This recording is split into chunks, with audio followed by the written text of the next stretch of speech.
Hello, everybody, and welcome back. Today we are back playing Genshin, and we are headed to Snezhnaya. I can't believe it. I feel like we've been hearing inklings about Snezhnaya since forever, and I'm so excited to get there, find out more about the Sritsa, find out more about the Fatui, hopefully get some insight into all of their schemes, what they've been up to, what they've accomplished so far. And this Archon quest seems like it's going to be really, really interesting. I'm so excited. So let's just get right to it.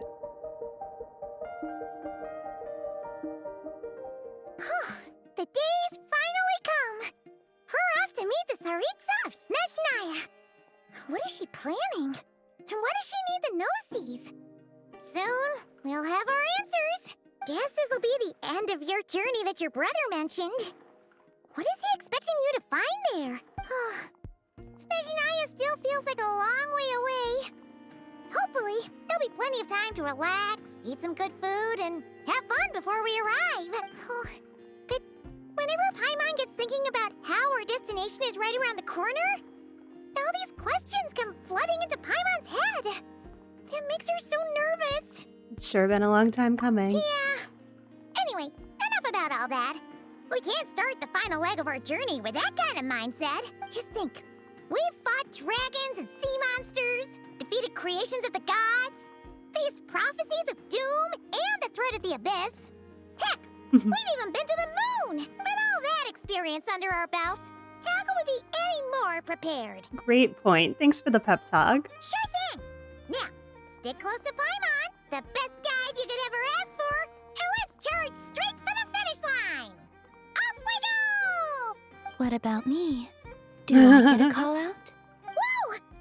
Columbina? You kind of snuck up on us there. How did you know I was here? I'm on. Don't look at Paimon! Paimon didn't sell you out this time.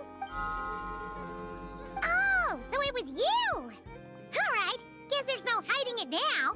All your friends have gathered at the flagship to see you off. Precious. I invited Sandrone too, but she said she had to go back to Snezhnaya. She must be busy. She had some nasty things to say about you before leaving. Would you like to hear them? She hasn't changed a bit. Alright, let's hear it. If they're heading to Snezhnaya, I'll bet it's to cause trouble for Her Majesty the Tsaritsa. Attending a farewell party for people like that would not be a good look for me right now. Good point. Also, please tell them not to count on getting help from a Fatui Harbinger in Snezhnaya. Our time working together was not terrible, precisely, but we're on different sides. So when you get there, don't do anything to make life difficult for both of us. No promises. That definitely sounds on brand for her. The attitude, the reasoning. Alright, we'll do our best to keep our distance then. No, you've misunderstood. I think she means that she'd like you to go see her. How'd you figure that? As long as you don't make things difficult for both of you, you'll be fine. You know what? Great point. I love it. You really have to read between the lines with Centrone. Go on, get to the flagship. Everyone should be there by now. I told Lauma that you once treated me to a truly unforgettable meal. Today, I want to return the favor. It's my gift to you. It's definitely nice to be treated, but hopefully by this point, you know that you don't owe us any favors. Yeah, friends don't keep score. The moon of Nodcry will always give you a warm welcome. Time flies when you're having fun, enjoying delicious food with friends, and reminiscing about past adventures. After a lovely meal filled with laughter and warmth, it's time to start the next chapter of your journey.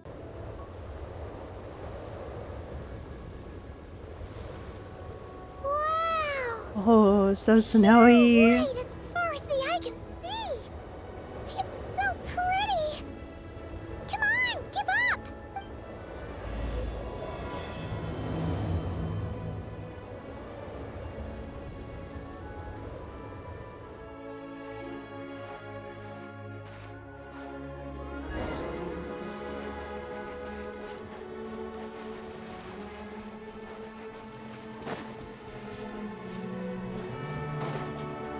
Look! They look similar to the ones in Nodcry. You know, just minus the effects of Kuvaki. That's That's a sure sign that we're officially in Snezhnaya now.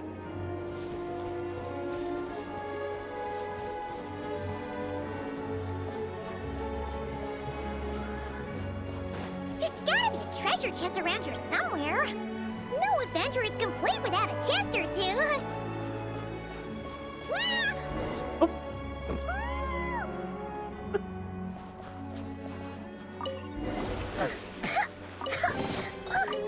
Paimon got a mouthful of snow. Oh, poor Paimon. Ooh, it's so cold. Paimon's gonna snuggle up to you for a bit to get warm. All right, come here, Paimon. That was so cute.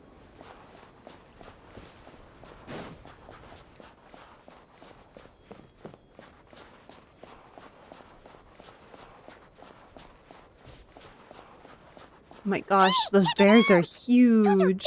bears, right? Oh, look how big and fluffy they are. So cute. Quick, take a picture before the moment passes. Right here. If we get any closer, we might scare them away. I'm facing the wrong way. All right, let me get myself out of that. Just Paimon and the bears.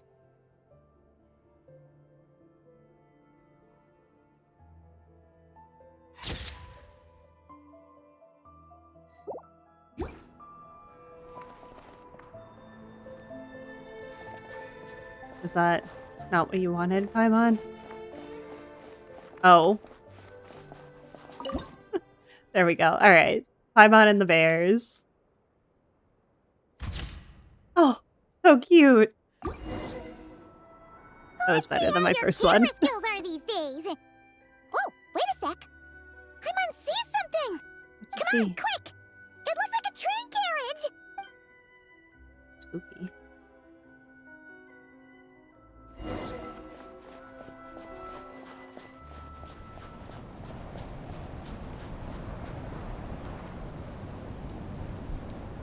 Paimon's heard that Snezhnaya has loads of railways and trains. This must be one of them. But why is it abandoned? Ooh, it's still so cold. Still feeling chilly from getting buried in the snow? Ooh, I don't know. Maybe. Ooh. Also, is it just Paimon or is the snow getting heavier? If you're cold, come a little closer. Thanks for offering, but this isn't just the weather. It's hard to describe, but Paimon feels so weird. She's never felt like this before. Everything feels heavy. Getting kind of dizzy, too. Should we turn back? Oh, no need. Paimon's just feeling a little low on energy. That's all. It's nothing serious. Not worth ruining our travel plans over. If you start to feel worse, tell me right away. Yep, sure thing. Snezhnaya, here we come! Paimon.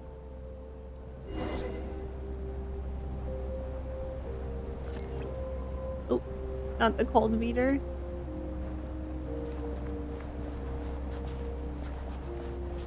Come on, Paimon, let's go. Seems like the snowstorm is getting worse by the minute. Paimon can barely fly. Oh my gosh, yeah, wait. It's so hard to run. Oh. Come on, Paimon. Don't fall behind.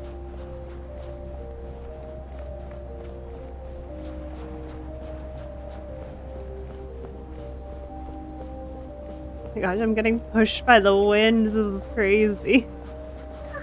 Oh, look! There's a cabin over there. Phew. Let's get out of this storm.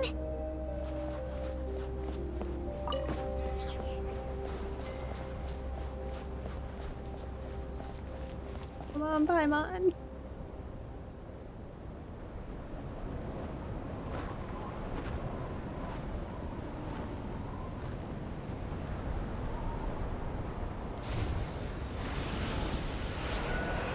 Oh.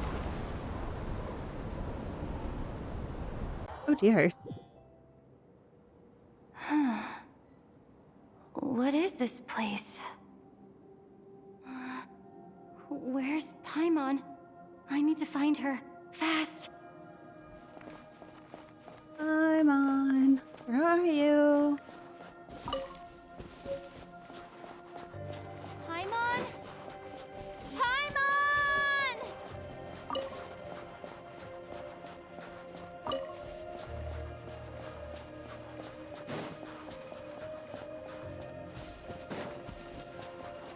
That's strange. Where could she be? I guess I'll try further ahead. Hang in there, Paimon. Fire. I'm on fire. Okay, that's fine. It'll keep me warmer.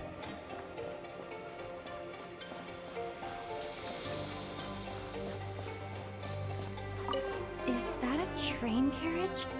Maybe I can get up from the inside.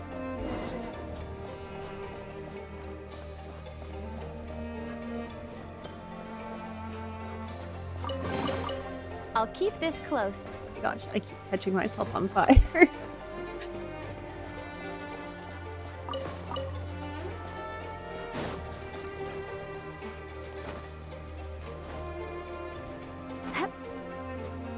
Gosh, this is so steep.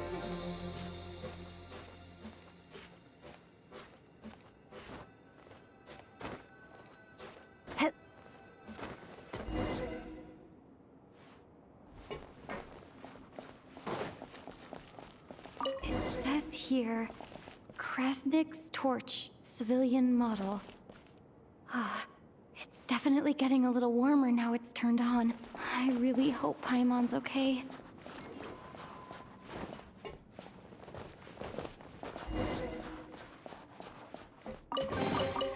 A reward on the road. What was that strange sound? I can't tell if... Paimon? Paimon, is that you? Paimon's gonna be a Paimon popsicle by the time we find her. Incoming entity detected. Authorization granted. Initiating original. Hello, Descender, who's reached the eve of tomorrow. Eye of Grey at your service. Time since last activation. Time measurement unavailable due to the influence of... Anyway, it must have been a very long time. What are you? I am... I was born to fulfill a mission. To reach tomorrow. To this end, I must... Strange. What was it? Wait, my body? Huh? Why is my body like this? So you weren't born like this? I have been like this since I was created. And yet, I also have memories and an awareness of a physical form that I once had. But this contradicts my current status.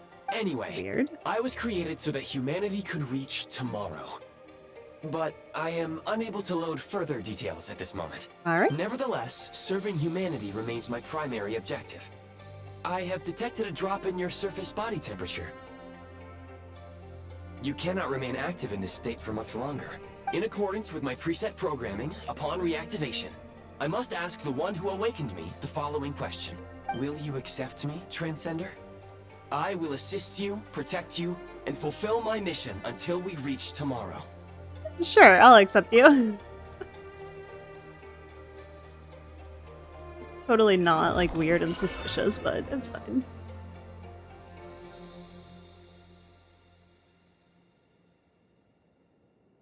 Whoa. You have made a very wise decision. Oh, thank you. Now, I detected that you called out a name earlier. Presumably that of your missing companion? Yes. The name was Paimon. After helping you get out of here, I will search for a match in the nearby area and pinpoint their location. You can do that? Merely the tip of the iceberg. Wow. Now that we have reached an accord, So advanced. you will be my new user. May I ask your name? I'm the Traveler. Very well. I will remember this name until the mission is complete. What is your mission exactly? I need to recover my body, retrieve the power to unlock tomorrow, and help the suffering masses to reach the far shores where the empty Ark floats. I can sense my power scattered across this ice-covered land. I even have a vague sense of where it might be found. But right now, that is not essential. The key right now is you. You must survive and reunite with your companion.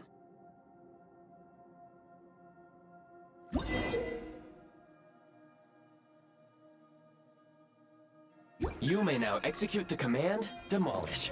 Use it to remove the Prime Ice unit count has been updated. Okay.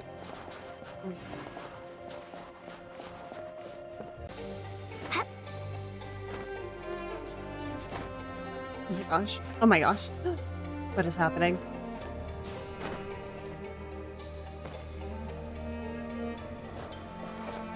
I don't think that's how I was supposed to get out of here, but it's fine. No, it's not. I actually don't know what to do. Alright, hold on. Continue exploring up ahead. So, should probably go this way. Oh, here we go.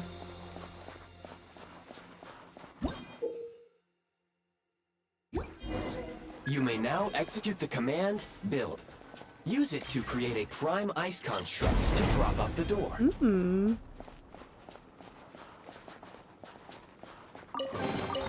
I'll keep this close. Scanning local environment. Exit has been sealed off with ice. Maybe we can use pyro? That would not be an efficient approach. Okay. One moment. Usable construct blueprint detected nearby. You can use this to clear the solid ice ahead of you more quickly.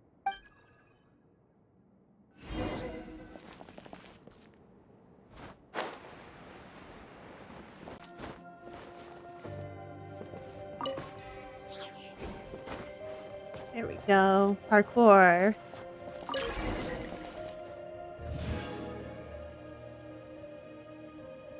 Construct blueprint added to records. You may now execute the command, Build Heat Source. Generate a temporary heat source to rapidly melt the solid ice.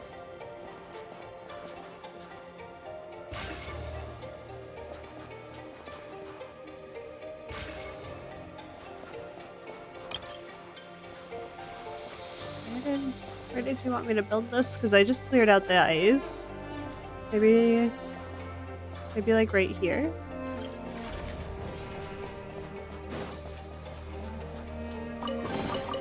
A reward on the road. It's doing nothing. Oh, there's another place to go to.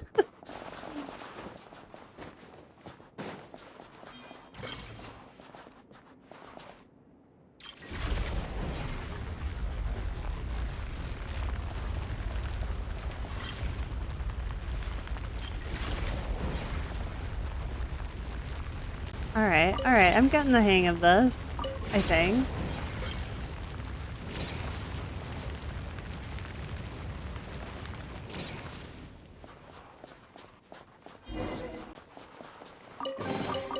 A reward on the road. My scan indicates the path is straight ahead. I recommend we proceed.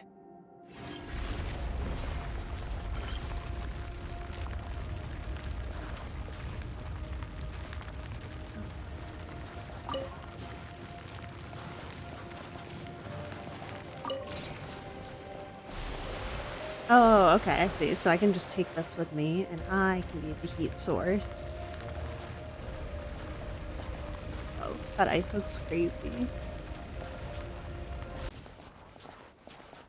We're out. Kresnik Crystal located. Please collect at your earliest convenience. The recent construct you built provides highly efficient heating by utilizing the unique properties of Kresnik Crystal. Unfortunately, Prime Ice constructs have a very short lifespan and cannot be stabilized during the development period. Hence, the authorization to use Kresnik Crystal was granted. That said, I have already forgotten what warmth feels like. Maybe when you get your body back. Yes. Perhaps then, we can warm ourselves by the Ooh, fireside together. I have gray. I have gray. But for now, all you need to remember is this. If you collect Kresnik Crystal, I can extract the energy within and use it to maintain your body's surface temperature. Okay. Nice. Low power. Please use Kresnik Crystal to replenish energy reserves. Signs of physiological activity detected in the distance. Oh, good. It is highly likely to be your travel companion, Paimon. I hope so. Go. Go now. Be reunited and sing together. May all the people be united as one. Okay. May all of life rejoice in unison. I pray. I don't like that. That sounds a little scary. Approaching the target location. Scanning for signs of life. Life forms detected. 2. Does that mean someone else is there besides Paimon? Affirmative. However, that is not the reason for my confusion. According to my database, this location is a train station, meaning the number of life forms is unusually low. Real-time environmental data suggests that the train station may no longer be in use. But whatever the situation, please exercise caution. Let's head inside and take it from there.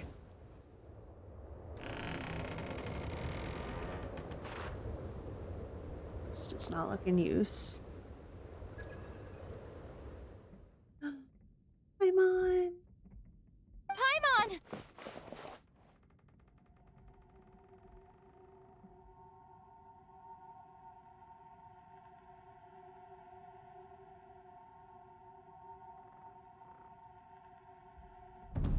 Oh my gosh. No way! Already? Who are you? Don't worry. She's only sleeping. You must be the Traveler.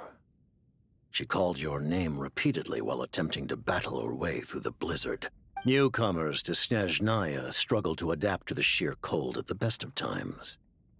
Lately, even the locals are suffering, with a powerful monster having summoned a bitter snowstorm.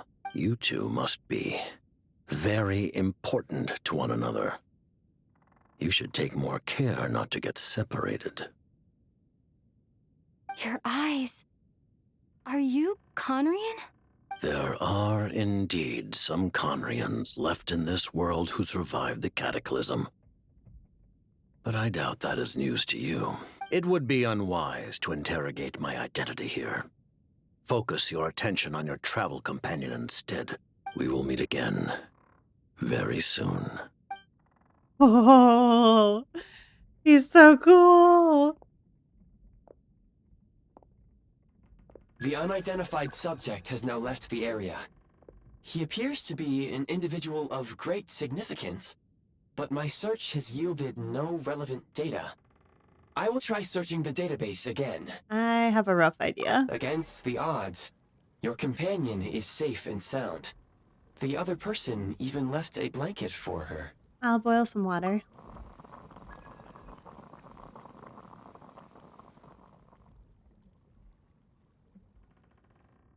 Paimon.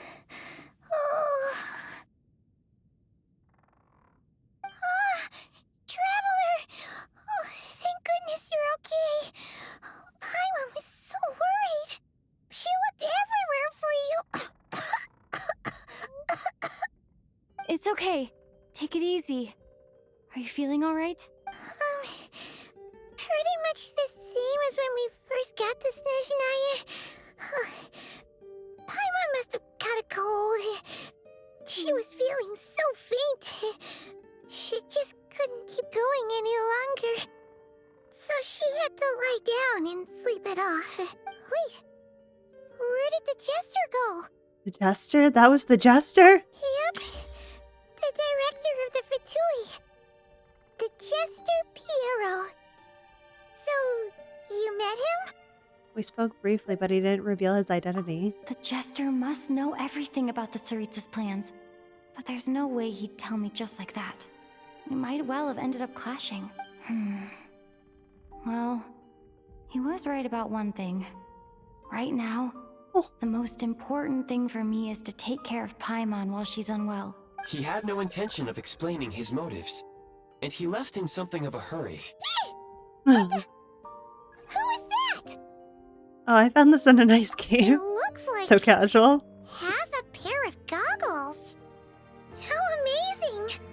A self-aware, talking pair of goggles. Snezhnaya was once the land of the Fae. There are many ancient creations here that I'm sure would broaden your mind further still. Mind you, my database is also expanding as we speak. You must be a rare creature yourself. She loves that. She's like, I am rare, aren't I? Oh, wow! Well, thank you so much. You've earned yourself some of Paimon's favorite candy. Oh, but by the looks of it, you probably can't eat that, can you? Goodwill detected. Instead of candy, perhaps I can suggest my preferred strategy. Please clean me regularly to keep me operating at peak efficiency. Oh, that makes sense. Every pair of goggles needs wiping clean once in a while. Sure thing, mister. Anyway, back to the jester for a second. Paimon's still confused about something. When he first showed up, he already knew Paimon's name. And he acted like he expected Paimon to know who he was, too. Paimon could tell that he was Conrian from his eyes. And he definitely seemed like someone pretty important. But beyond that, Paimon didn't know anything about him. It was only later, after he rescued Paimon from the snow, that he properly introduced himself. That's the only reason Paimon knows he was the jester. So he knows you? Oh, seems unlikely. Yeah, I feel like He ran into the snow following the sound of Paimon's voice with a really anxious expression I feel like on it his wouldn't face. be crazy for He them, didn't act like Fatui, to someone like who know knew about she would be Paimon here and in obviously advance. us. But the fact that he thinks that Paimon should know who he is, that is a little weird. And after bringing Paimon here, he just stared out at the snow. He didn't do anything to Paimon at all. In fact, he barely said anything. Wouldn't even answer any of Paimon's questions either. Paimon didn't feel unsafe around him. And he didn't seem to have any ulterior motives. For all we know, he might have just ignored Paimon's questions so she'd give up and go to sleep. Please allow me to interrupt. Fatui and director are unfamiliar terms. May I ask for clarification? Wait, you've seriously never heard of the Fatui?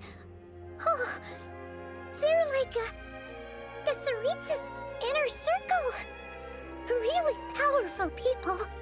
And the director is their boss. I kind of was thinking that this was some sort of Snezhnayan people technology, but it did mention Fae technology, and now that it doesn't know the Fatui, I'm kind of thinking that it is really ancient Fae technology that has not been updated in a Understood. while. Since they hold elite positions and serve their god directly, it stands to reason that they would conduct themselves with due decorum. I am inclined to agree with your assessment, Miss Paimon. I did not detect any ill will from the gentleman in question. Well, remember to thank him next time we see him. Sorry, I shouldn't have encouraged you to talk so much. Paimon, new plan. Let's get out of Snezhnaya for now. We can come back after the weather clears up and you're all better. The jester mentioned that this snowstorm being the work of a monster is worse than most. Even if we made it to Snezhnograd, we'd still have to wait out the storm before we could do any exploring. Oh, well, it's really nice of you to look out for Paimon, but she doesn't want to hold you back. We were really psyched up for this journey when we first set off. Just think of all the burning questions we have.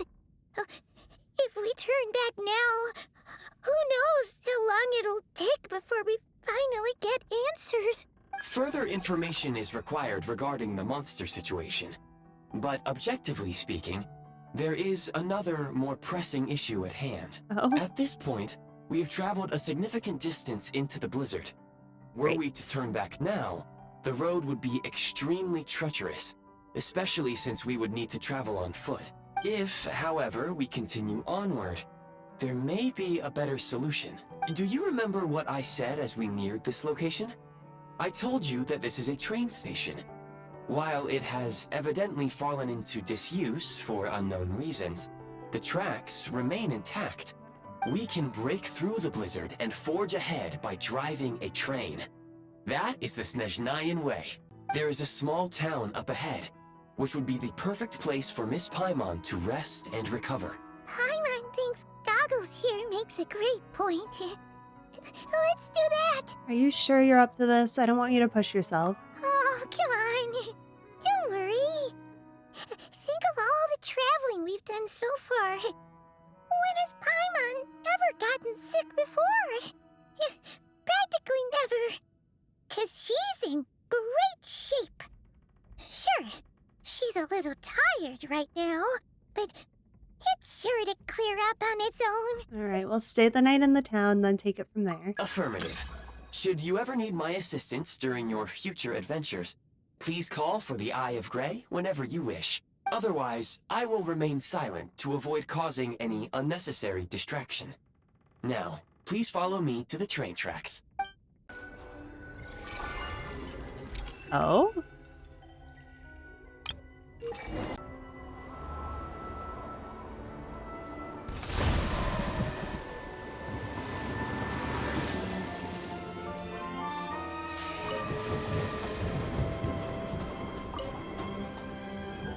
Heading north from here, we will soon arrive at... Wait, there's an error message. Could not detect clear tracks. What exactly does clear mean? Brace for impact, friends! Oh no. Preparing to enter What? impromptu flight mode. Snezhnaya is a different breed. Oh my gosh.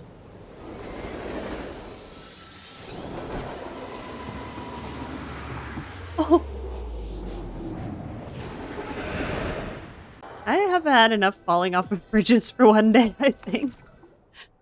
How strange. Not only was the station's status different from my records, but even the railroads and the terrain itself have changed substantially. Paimon, are you okay? Yeah. Thanks to your quick reflexes. My sincere apologies for putting you in danger. I'm afraid I'm as confused by all this as you are. I need to find a way to update your database. Agreed. This is likely a consequence of outdated railroad data. The discrepancies between the old data and present reality are far greater than I anticipated. Fortunately, our crash landing has at least brought us much closer to the town. According to the data, anyway. Your data had better be right this time. I can assure you, it certainly is. Please look this way, and you will see a Kresnik's torch. It seems our ill-fated train ride was a blessing in disguise. We have taken the shortest possible route. Wasn't what you'd call comfortable, though. Rest assured that I will take user preferences into account next time I plan a route. Next time, I will get it right. All right.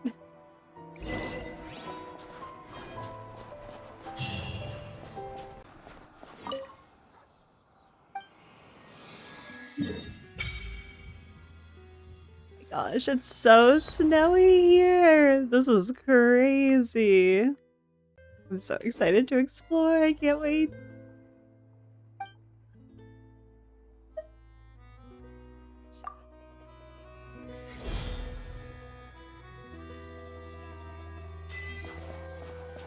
Ooh, cryo powers. Excuse me? Is there an inn nearby? Oh, Ah, I'm sorry, but they've all closed. awesome. Pretty. Oh, that sky looks crazy. Oh, sorry to interrupt. We're looking for a place to stay. I can't even afford to warm my own house, let alone run a business. All right, I'm sorry. Excuse us. Is there anywhere we can stay around these parts? I'm afraid not. You'll have to try your luck somewhere else. All we can do is wait for the next shipment of Kresnik Crystal to get here.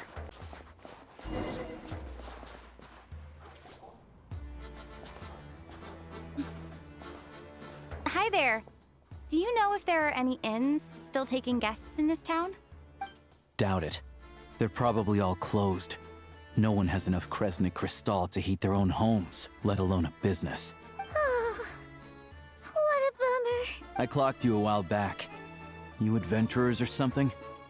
We don't get many tourists in inland Snezhnaya these days. Why is that? Because of the snowstorm? In part.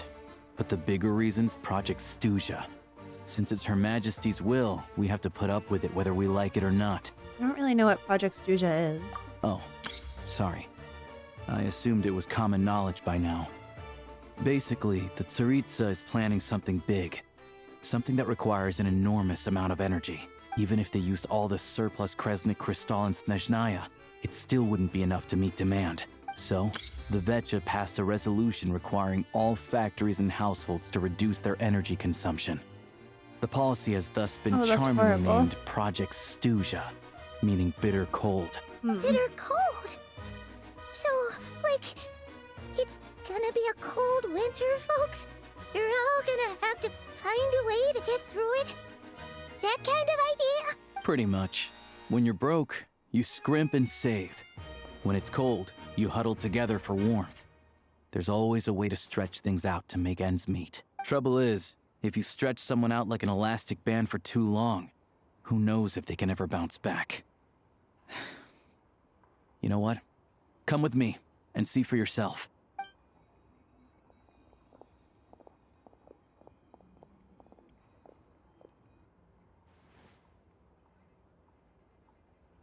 Can you please explain to me why the price of Kresnik Crystal has gone up by 1/3 again? Even as our purchase quota has gone down. You only come here twice a month. This won't even last us a week. The supply and pricing of Kresnik Crystal are based on current production volumes and price data. We Fatui are only responsible for delivery and security. I'm not in a position to explain to you how the figures are calculated, but I assure you, they are as fair and reasonable as possible.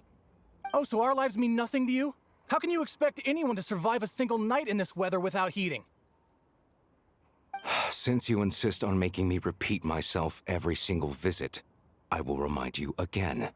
There is no monopoly on the trade of Kresnik Crystal. You are free to purchase the shortfall from elsewhere on the market. What market? Nobody else is selling. And when they do, they charge 8 times the normal rate. It's robbery is what it is. Which is why the Snezhnagrad Veche passed a resolution to support border communities, without which you wouldn't even be able to buy crystal from us to begin with. So if you're here just to argue, move aside and let the next person in line come forward. Everyone's feeling the cold here. You... All right, everyone, let's calm down for a second. A few words, if I may. We're all subjects of Her Majesty the Tsaritsa, and I'm sure every one of us is dedicated to her great cause. We all know how cold it is. And the more it snows, the harder life gets. Everyone's struggling already. Let's not make things even more difficult for each other. But Liaison Shishkin, there's clearly something wrong with this quota. I have a family in Marepasak who tell me they can buy at least double our crystal allotment. Oh, believe you me, I had the same reaction when I first saw the numbers. Couldn't believe what I was reading. I even wrote a letter to confirm the true figures, but I'm afraid the quota really is as low as you've been advised. Still, you must understand that calculating these energy quotas is a complicated balancing act. They have to factor in population, town size, industrial application. Our top priority must be to keep the largest Kresnik's torch burning continuously. Only then can we sell the remaining crystal for household use, and in doing so, we must make sure that everyone is treated fairly. As our Fatui comrades said, they are only responsible for delivering the goods. They need to keep accurate records, and they do not have any authority to modify the rates or quotas. This sounds so miserable. That's right. Our duty is to do things by the book. Tell you what, listen. I know how anxious and upset everyone is. As a matter of fact, I was just discussing it with the mayor. What we can do is open the lower combustion chamber of the Kresnik's torch to the public. You can come to me directly to register, and I will allocate time slots accordingly. I can't guarantee there'll be ample energy for household use, but we can at least make sure you'll be able to boil water and cook food each day. Let's hang in there and make this work together, all right? Fine. I don't see any alternative. So, this is Project Snezhnaya in action, huh? Oh, no wonder nothing's open for business. People are barely getting by. So where do we go from here? You were looking for an inn, right? For your, Fae friend? Oh, Paimon's not a fae. Just Paimon. She must have caught a cold or something. We only just got to Snezhnaya, and we're still getting used to the climate. I have a small place in Stratomaros. I don't stay there very often, though, so it's pretty basic. But if you're not picky, you're welcome to rest there for now. That's so nice. It's not much, but I've got blankets and a warm fire. Are you sure? Oh, that's really kind of you. Thank you so much. This is an enormous help. All right, then. This way. Hello, I'm Alosha. I'm so excited. I'm a hunter. Though, if you've talked to any I highwaymen, love the little dog. you might have heard a different side to my story. But anyway, let's keep that between us for now.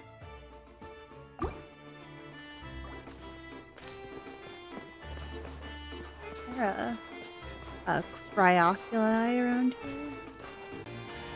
Oh my gosh, it looks crazy. Jeez. Pretty.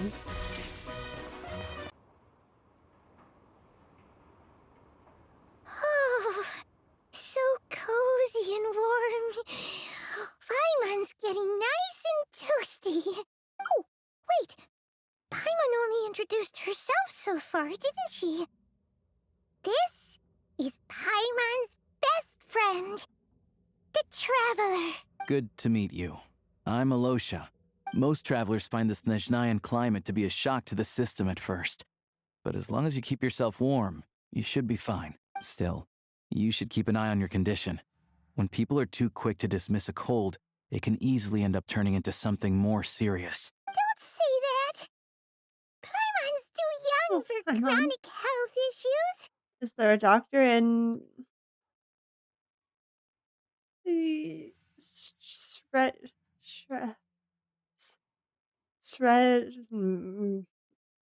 They aren't in town right now, and they won't be back anytime soon. The train station has been closed ever since these power shortages began. I do a lot of hunting, so I spend most of my time exposed to the elements. But even the animals wouldn't survive long in a storm like this, let alone a hunter. Nothing to do but sit tight in town until the weather improves. Is there any possibility of getting the train station running again? I get that you're in a hurry, but even if the station were open, that doesn't mean there'd be any trains. We could end up stuck here for a long time, I'm afraid. Actually, I have my own train. What? Your own train? Wait, hold on. That train? The one that suddenly fell out of the sky and crash landed on the ice? That's the one. Oh, we got lucky and found it in a cave. Oh, then our luck ran out and we had a little accident. I'd really like to get to Snezhnaya and find a doctor. Pretty crazy for a random find in the mountains. Well, as long as your train's good to roll, you might get to Snezhnaya after all. I've been doing some digging recently. Turns out, the real reason for the current energy crisis in Stratomaros is that some of the supply is being seized for a private stockpile. But to expose what's going on, I need to catch them in the act. So, I'm heading off to catch a rabbit. Huh? Wait, a rabbit stole the crystal? I'm guessing that's not what he meant, It's Paimon. a figure of speech. Real rabbits couldn't pull this off. They'd prefer carrots to Kresnik Crystal anyway. You have a suspect in mind? Shishkin. Mr. Positive Attitude, let's all get along now, shall we? Him? Really? I never would have guessed. I'll come with you. Let's go. Huh? You're coming with? Solving the energy crisis will help get the station running again. Oh, okay then. Just give Paimon a second to get ready. You stay here and rest. Alright. Guess there's no point pushing myself. Paimon will stay here and hold the fort then. Be careful, you two. Oh yeah, there's one more introduction to do. Tagarin, get in here. Puppy! Oh, so cute! A doggy! Oh, angry doggy. Oh, Tagarin doesn't like being petted then. He likes to think he's above that kind of thing. He's my hunting partner, so he'll be joining us when we head out. Carrots aside, we'll need to stay completely undetected.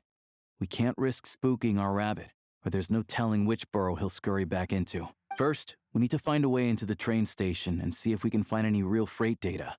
Shishkin's figures can't be trusted. Then, we get Tugarin to catch a scent and find out which way the crystal went. What are you eating? Oh, check it out! When you're all out of carrots, try jerky! Good doggy! Good doggy! Look at Paimon making friends. Yep. And rabbit lover. Carrots are great too, you know. Good to know. Eat up, Tugarin. We got a lot of work to do.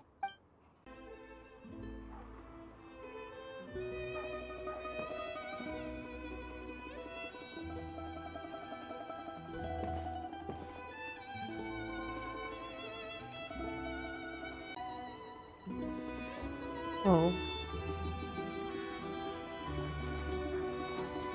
I hope I don't fall off this. I can already see myself falling. Wait.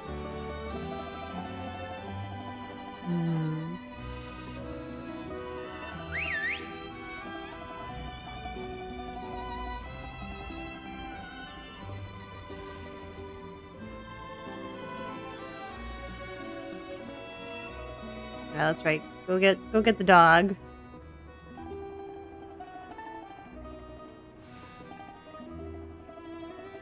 Nice work, Tugarin. Come on, we'll go around.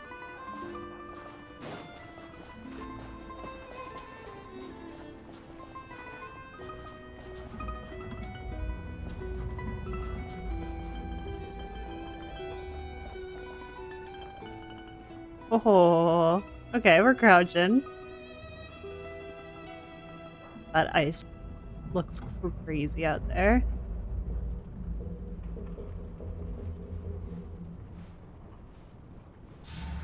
Where has this crouch mechanic been all my life? Oh no.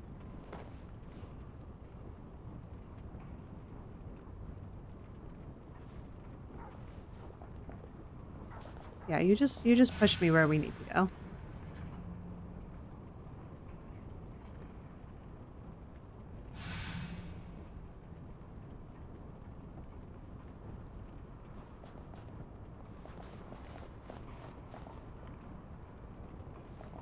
Bro, I don't want to alarm you, but there are 3 eyeballs behind us right now.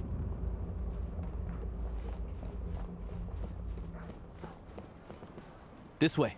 We'll enter from the upper floor. That looks so easy. Oh, thank goodness I don't have to do that. I would have fallen and ruined the whole plan.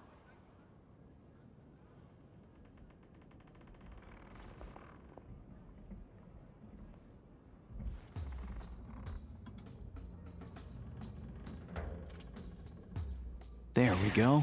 A freight list. Straight from the Fatui. So Shishkin won't have had the chance to doctor the figures.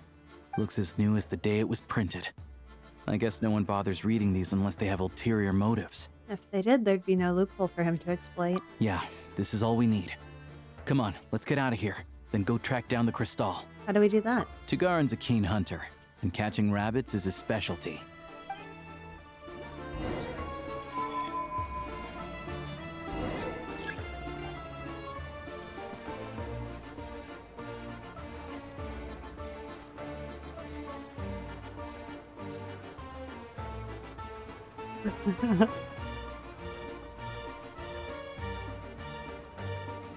I love this.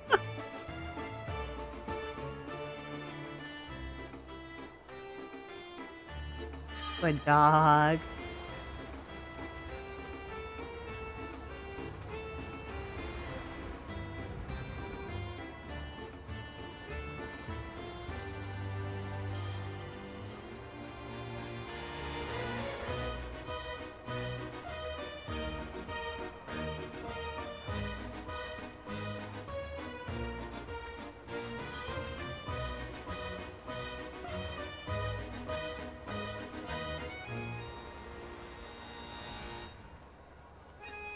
But if he picks up the scent of Cristal somewhere and there's no stove around, that's how we know something's up.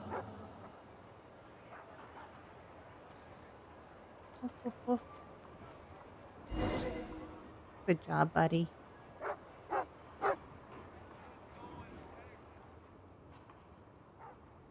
This must be the rabbit's warren. Good job, boy. Sure enough, there's a tunnel. You stay here and keep watch. I'm gonna take a look inside. You got it. The investigation complete, you and Alosha secretly notify the Fatui and recover some of the missing crystal. Tellingly, the entrance to the tunnel is right at Shishkin's residence. Now it's time to confront him. Thanks for looking out for us. Things are getting tougher by the day. What a No liar. need to thank me. It's my pleasure. Sure as Her Majesty the Tsaritsa watching over us, every sacrifice will be worthwhile. Boo. Let's grit our teeth until the blizzard passes. These days of hardship will be over soon. Maybe for everyone else, Liaison Shishkin. But for you, the hard times have only just begun.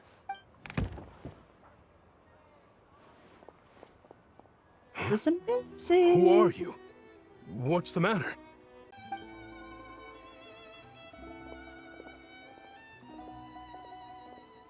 I just had a question for you.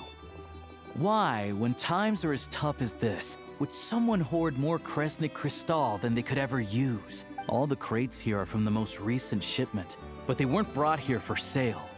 Instead, they were secretly stashed away. Would you be able to shed any light on the situation, Mr. Shishkin? Me? Why, I have no idea. But look at how much there is. It's quite a godsend. A miracle. Now there will be plenty to go around. This godsend was found in a cellar adjacent to your residence following a tip from Mr. Alosha. And this is only a fraction of what we found down there. We're still taking a full inventory. The official figures will be finalized shortly. I've always been grateful for your efforts to mediate between us and the townspeople of Sretomaros. But now, Mr. Shishkin, it appears you were the source of the conflict all along. How could you do this to us? We trusted you to have our backs. You've been lying to us this whole time? Hey, The jig's up. Time to come clean. I owe you all an apology. I'm sorry. I'm so very sorry. This isn't who I am. Please believe me, this was a one-time mistake that I will never repeat. We all know how difficult mistake life was has getting been caught. since Project Stuja came into force. Energy is an increasingly scarce resource. People everywhere are getting desperate. But some places have been hit harder than others. I grew up in Alatir, a small village with no train station. Deliveries of Kresnik Crystal have ceased there entirely. If nothing is done, they're all going to freeze to death. Maybe he's not so bad. You know as well as I do how downright impossible it is to buy Crystal these days.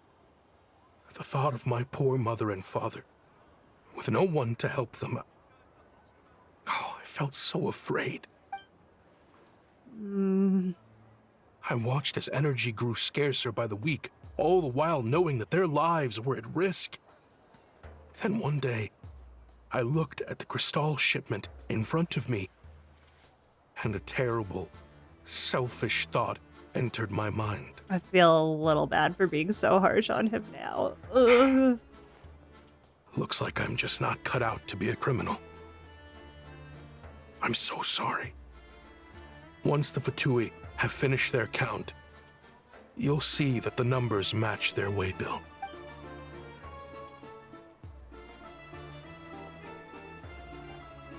I have the official Snezhnayan quotas here. Anyone who has already purchased energy, please make your way over here to correct your transactions. I'll make a batch purchase of crystal worth 3 months' salary for you all to use free of charge. As for Alatir, I'll think of something else. You don't have to go that far. Yeah, owning up to your mistake is enough for me. You've done plenty of good for the community in the past. I'm not looking for a handout. Drop the act. You claim this was a one-time mistake, but the real reason there's only 1 shipment's worth of stolen crystal in your basement is that you have an accomplice. Reporting in, sir. We've conducted a full search of the mayor's house. As expected, we found many crates full of crystal, half of which were still in their original shipping containers. This wasn't your first time at all. You've been colluding with the mayor of Stratomeros for a long time now. The train station's currently out of service, but it does open for a short window every time there's an energy delivery. And every time a train pulls in, you're there on site to take inventory and oversee the workers unloading the cargo. The mayor handpicks said workers. Per his instructions, they transport the crystal by tunnel at night to the mayor's house, and he sells it out of town. But since he can't get the goods out of town by train, he had to arrange an alternative method of transportation. This meant slower sales, which gave me plenty of opportunity to catch him in the act. Wait, the mayor's involved in this too? Preposterous. What proof do you have of any of this? Basic math. I've spent a lot of time lately counting carriages as the snowstorm rages. Counting carriages? What? The energy consumed by a train depends on its total weight. And since energy is a limited resource right now, it's fair to assume that every carriage is packed full. So, if we take the energy required for the Kresnik's torch, add the sales figures you provided, then compare that figure to the train's theoretical cargo capacity, guess what? The numbers never match. It's always off by 1 or 2 carriages worth. This time, you set a new record. 3 carriages missing. You mean to tell me that you sat around outside counting carriages in this weather? I'm a hunter. I have 2 options. Hunt or starve. Well, I've heard enough. Oh, the no. evidence speaks for itself. Take Shishkin and the mayor into custody and escort them back to Snezhnagrad. I was appropriately hard on him.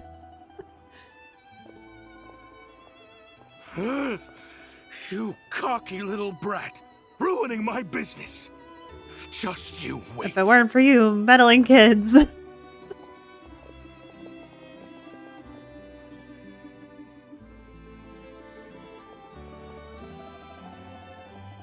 So you've been investigating this for a while, huh? Yeah, something felt off. So I just followed my gut. Math isn't my strong suit, though.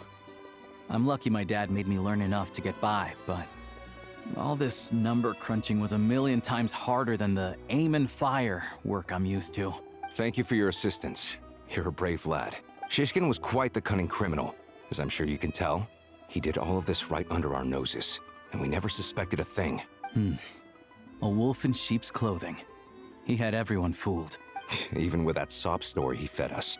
He was probably trying to keep the mayor out of it, not just mask his own motives. Yeah, that was crazy. I was totally like, oh my gosh, no, he really is just so nice. Without the compelling case you put together, even I might have fallen for it. Alosha, was it? Tell me, are you really a hunter? We can go find some wild animals if you want. I'll fire off a couple of shots, and you'll see whether I'm the real deal. I didn't mean to cast suspicion on your identity. It's just, well, I'm sure you've heard of the Rokot. Recently, they've been recruiting people with your kind of talent. They hide in plain sight under false identities, working against Project Stuzha, sometimes directly opposing the Tsaritsa herself. They aren't a violent organization, and their goal is to improve the lives of the common folk. But still, as a member of the Fatui, I wouldn't be doing my job if I didn't keep tabs on them. First I've heard of this. I don't really keep up with what goes on in the city. All I know is, people who don't mind their own business in the city end up paranoid about everything. As for me, I just couldn't stand Shishkin. I'm from Alatir myself, and I can tell you, nobody's lived there in years. Oh my gosh. Why would an abandoned village need crystal? Of course, no one really cares about the fate of that place. I'm guessing today is the first you've heard of it. I see. It does sound quite tragic. Really. Well, thanks again for your assistance, and your friend here too. I will report this incident to Snezhnagrad. The Fatui will take over energy distribution until new officials are appointed.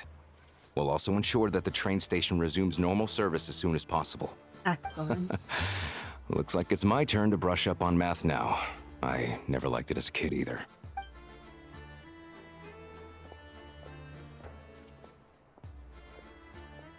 Thanks for me too. Don't mention it. Isn't the soldier overseeing the delivery supposed to verify the quantity of the goods? Was he just careless? Or was he being paid off too? Who knows? Excuse me. I'll take a share of Kresnik Kristall too. Thanks. I need to take a detour before we head back. There's someone I have to deliver this Kristall to. Hey.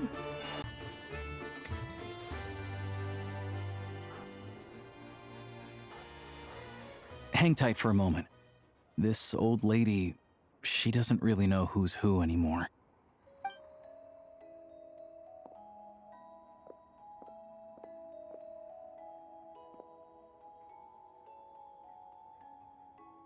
Oh, grandson. It's so cold today. You must be freezing. Ma'am, it's me, Alosha. Alosha?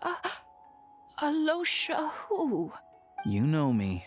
I came by earlier today. Cleaned the ashes out of your stove, gave you some warmer bedding, and washed your back. I'm sorry, I don't remember. Now, how often do I get to see my grandson? Come on, take a seat and relax while I fix you something to eat. It's okay. You just rest. I'm fine. Oh, you. It's nice to come and visit your old granny once in a while, isn't it? Sretomoros, a good town.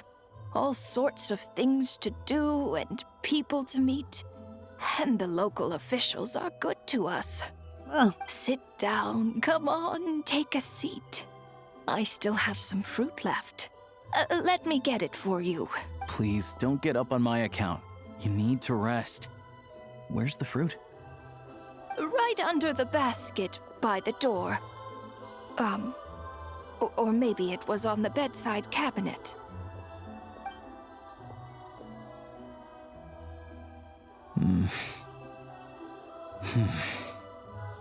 Well, grandson dear, do you like it?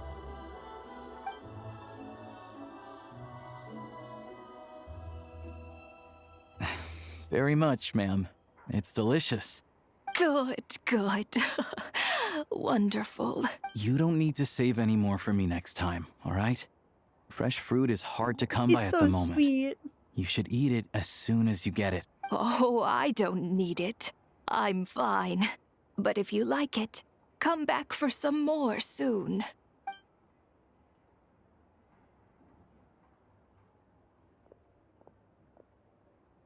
Some kind soul must have given these to her.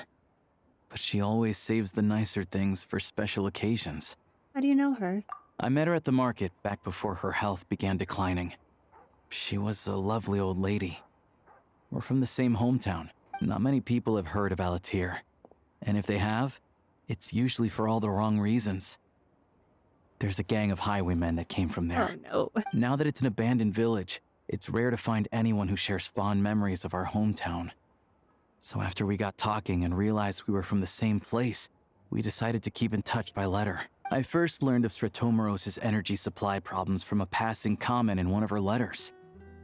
Then, after her health went downhill, I started visiting more often to check in on her. The town's been in decline for a while now, but because of her memory problems, she thinks of it as the bustling, prosperous Sretomoros still in its heyday. That said, I kinda appreciate her optimism.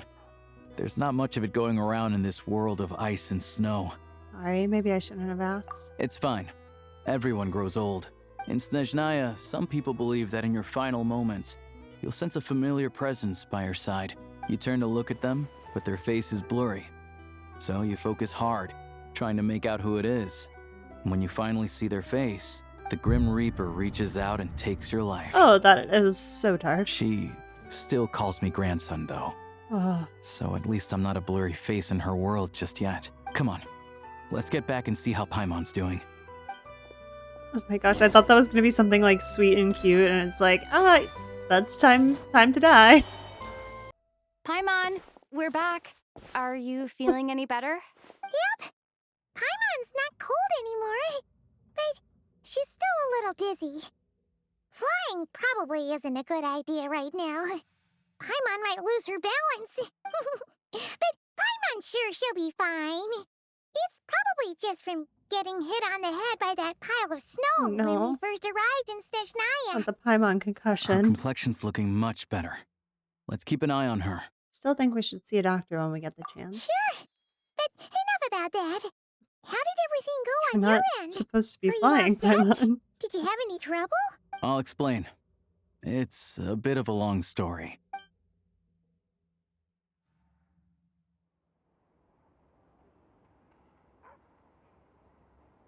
Jeez, you guys got pretty busy. Sounds like the liaison officer and the mayor were running quite an operation. Good riddance to both of them. It's a good thing you managed to catch them. So, you said the train station will open again soon, right? And everyone has enough crystal now? Yeah. Well, enough to survive at least. Project Snezhnaya isn't going away anytime soon. People will still have to scrimp and save to make ends meet. I've been meaning to ask, what exactly is the Tsaritsa trying to achieve? Don't know. The goal of Project Snezhnaya is to gather energy for the Tsaritsa, but no one knows where that energy's going. It's never been made public. The thing is, we were told that the project would only last for 6 months, but time and time again, they keep extending it. Extending it? Does that mean the Tsaritsa's plan isn't going very smoothly? That's what everyone suspects. In principle, any proposed extension needs to pass by majority vote in the Snezhnaya Veche. But even though opposition has been growing, any detractors end up caving into political pressure from the rooster, Pulcinella.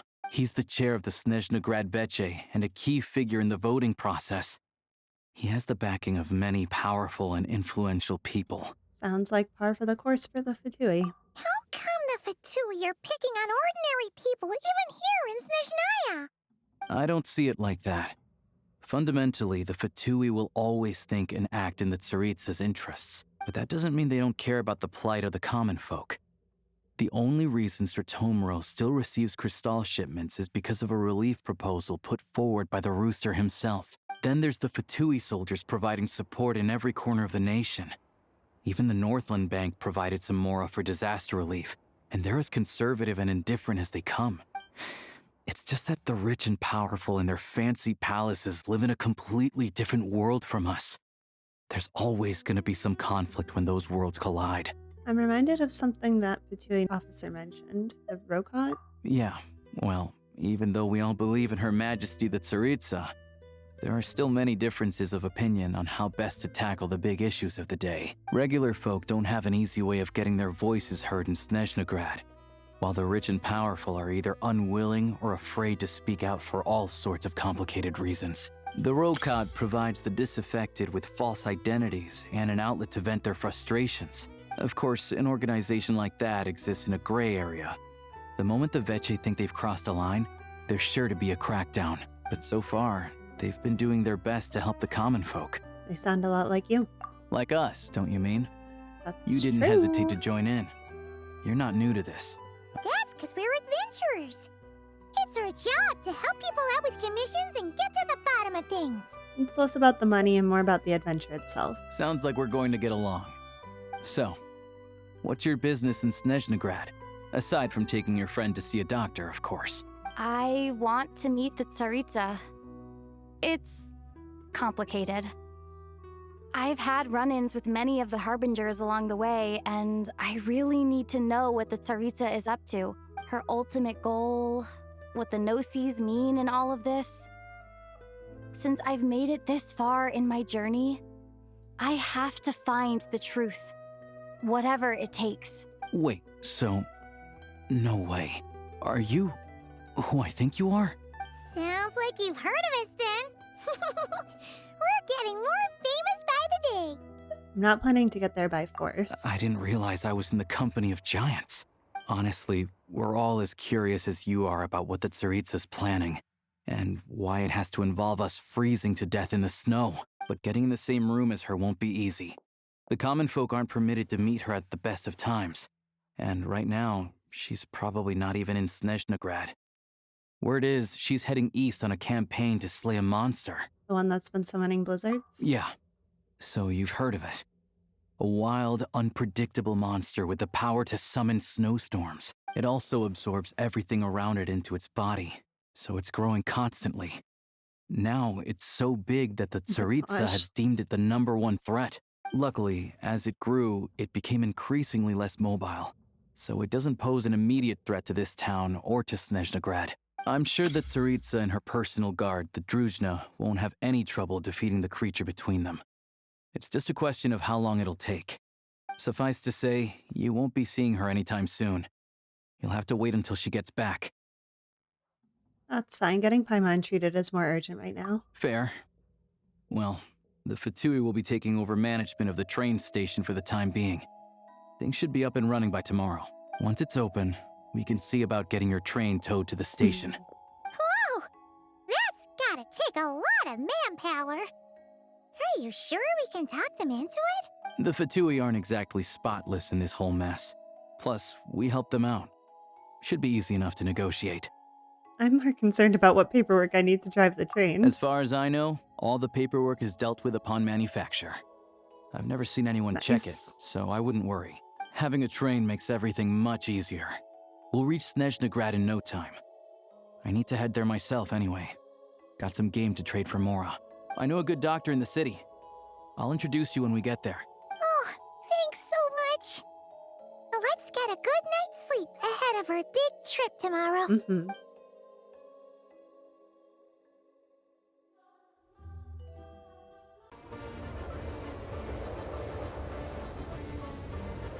Oh, good. Drive carefully, all right? You don't want to end up in this situation again. All right. Also, I don't think I've seen a train like this before.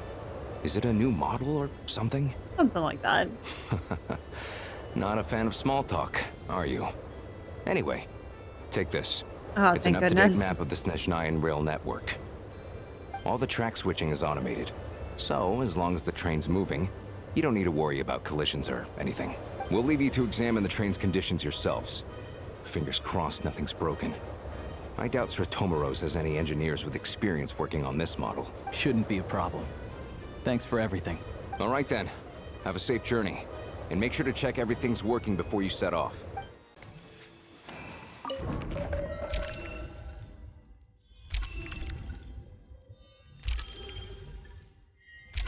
Ooh. So fun. Train map.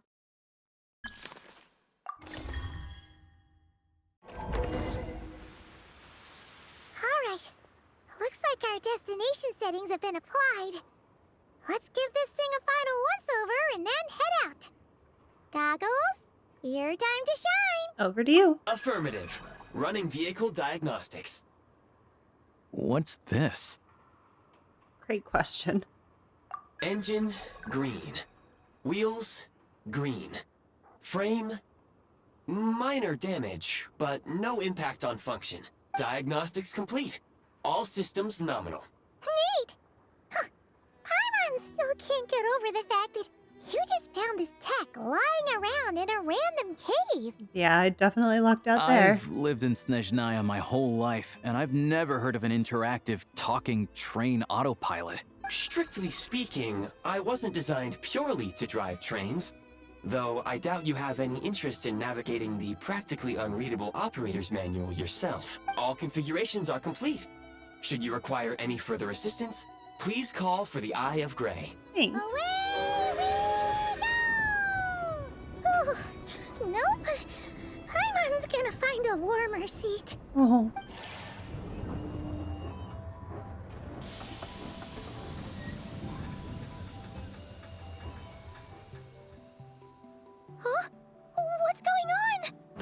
is it so dark? Oh no. I do not like this mysterious scoop. This looks like a bad time. What is this place? Traveler, are you okay? I'm alright. You okay, Paimon?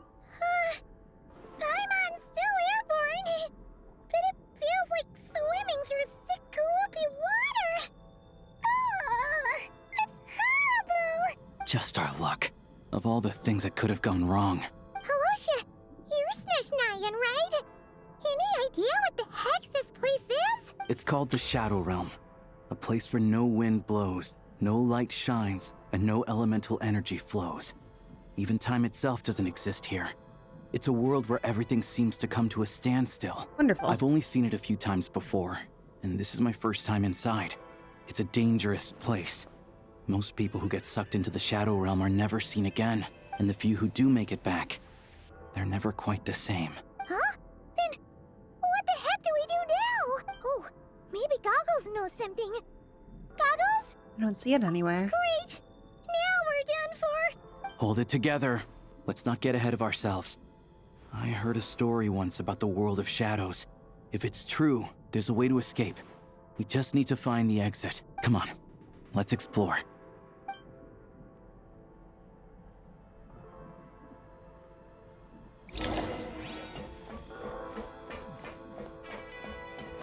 Look at these Fatui! It's like they've lost their minds! Their shadows have been devoured. They're no longer amongst the living.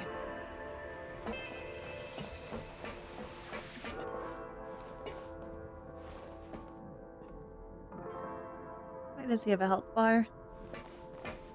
Oh. I can't channel elemental energy here, but I have a few gadgets that still work. Oh. Oh boy. That doesn't look good for our train. Wait!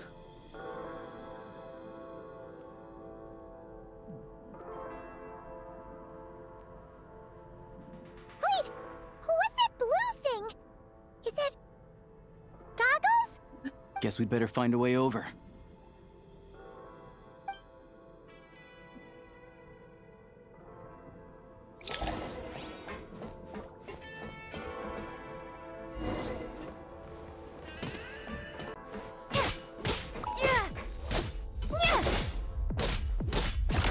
This is the last one. What do we do next? Play it by ear. Oh, the battle music, it seems like it'll be really fun.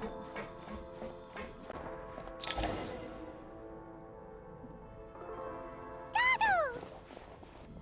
Hello. I am glad to see the three of you safe and sound. For now, at least. But things aren't looking too good. Correct. We are now inside what is known as It's like, the yeah, Shadow things Realm, are pretty bad. the darkest space in the shell, where even the Most High is loath to cast its gaze. Time and space hold no meaning here. It intersects with the world of the Light Realm only rarely, like an air bubble that rises to the water's surface. We must leave this place before it sinks back down into the depths once more. Sounds like you have a plan. Yes. In fact, the very purpose of my creation was likely to... from the Shadow Realm. It appears that key data is currently inaccessible. But now is not the time to resolve that problem. I have marked the exit to the Shadow Realm for your convenience. In addition, I have prepared some equipment to aid you as you traverse the Shadow Realm, Traveler. There's specialist equipment for this? It may well be one of my core functions. Scan complete. Construction in progress. Activation code? We once peered into the past from the ruins of the shadows. This is what remains of the Golden City, Hyperborea.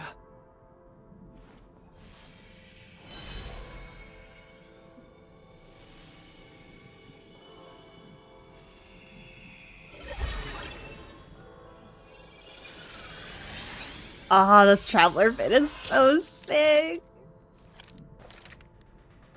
I wish it wasn't Shadow Realm only. It's so cool. Even the traveler knows it's cool.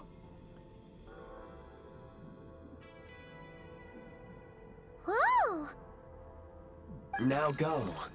Arm yourselves with weapons of the spirit. Bring down the walls of the stronghold and extinguish the flaming arrows of the wicked. Is this a gun? In the Shadow Realm, where humans cannot channel the elements, there once was one who, after much research and many attempts, found this to be the most effective means of attack. All right. Let's go. We don't have much time.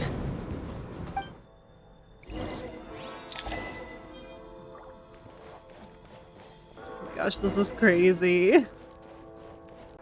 When you encounter small obstacles, you can simply clamber over them. You can slide to navigate through low, narrow tunnels. Oh my gosh, this is so Obstruction cool. ahead. You may be able to use the explosives nearby. Shoot the explosives to detonate them. Since elemental energy is unavailable in the Shadow Realm, ammunition is an important resource. You can replenish. For long-range targets, try using the scope to line up your shot.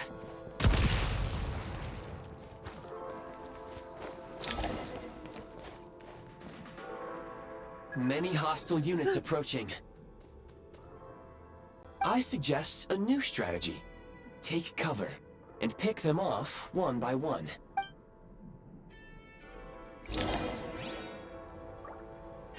It's Defend the advantage! We're taking cover! Requesting backup! We're taking cover! Over.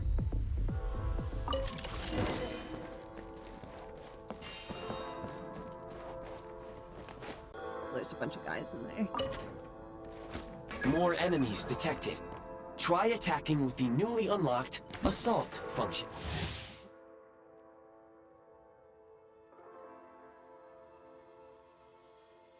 Okay. State number 2. Charge! Close it! Over.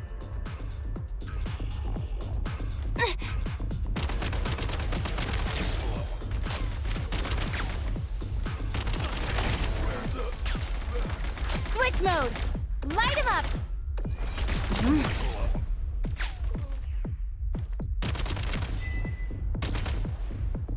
Oh my gosh, my aim is so bad. Gotta recharge! There we go. Back in business.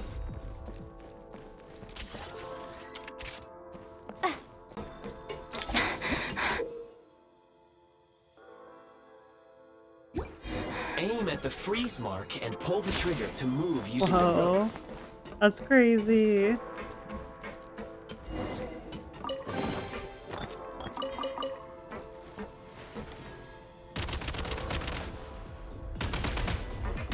Oh my gosh, I'm trying to shoot through the wall. Mind the rhythm!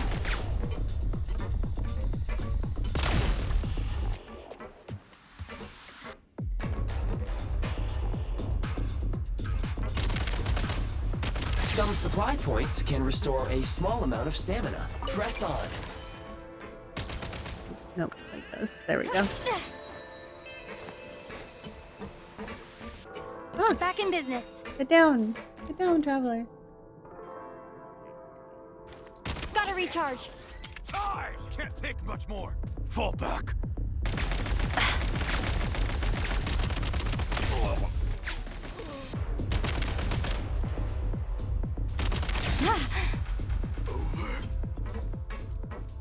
Oh. Get away from that wall. Time to catch my breath. You What should the be heck? able to use the prime ice construct left here to cover long distances. Was I supposed to get rid of that? Oh, I don't know if I was. What do I do with this? Oh, like that. Okay.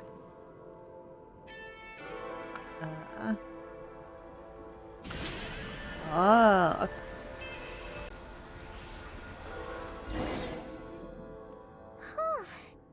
How do we get over there now? I recommend using this grappling gun. Such devices were originally used to secure structures in the Shadow Realm. If you detach the connected hook, the grappling gun will automatically fire a rope to another nearby hook. Okay. Okay. So, we just remove this hook, right?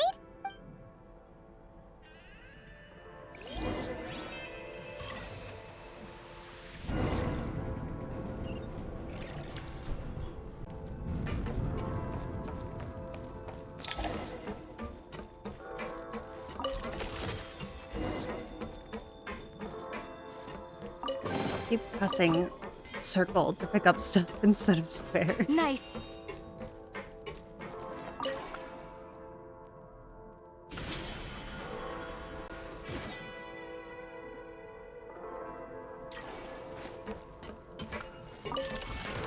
Time to catch my breath. Hip.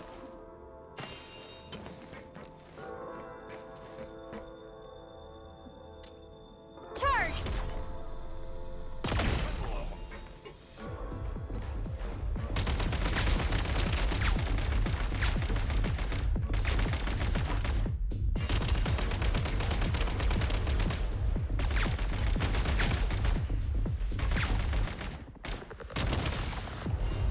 Nice.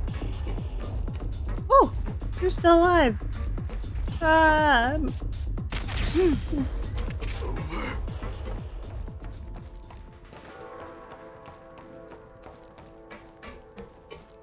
Sprint at the prime ice launcher to reach high places with ease. Switch mode.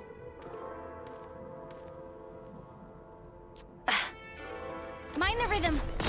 Where's the...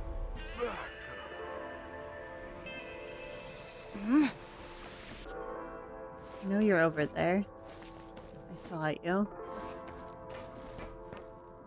Press the advantage! Taking cover!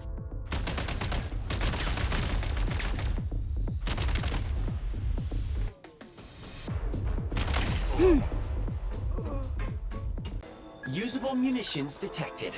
Frag crystal. Oh my gosh.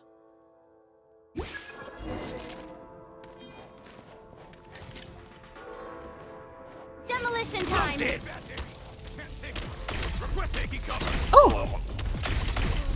Try this. I don't remember how to switch. Oh, here we go. Okay. Oh, there's more.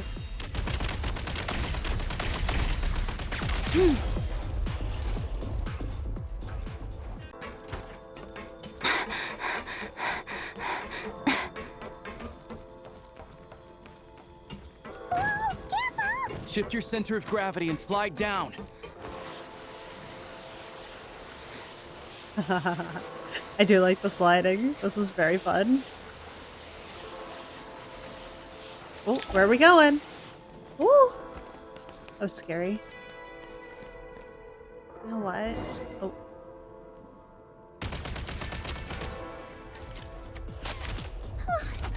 How much longer That did not work. The exit is right ahead. We are very close now. However... It's like they're trying to keep us trapped here. That platform and the carriages are swarming with undead Fatui. Guess we gotta storm through. Gotta recharge. Time to catch my breath. Whoa. Whoa. Oh, that's crazy. You may find switching to assault mode makes your attacks more effective.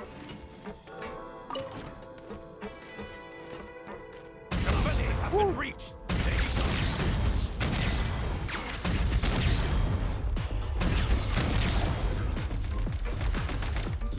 Time to catch my breath. Who's firing at me? I hear gunfire, but where is it coming from?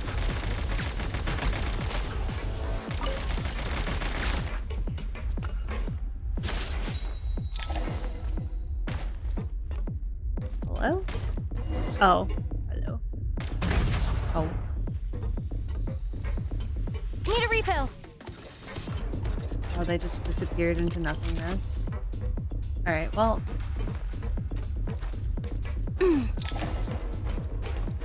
What is that?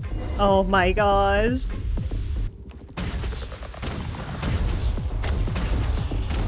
Demolition time! Reload!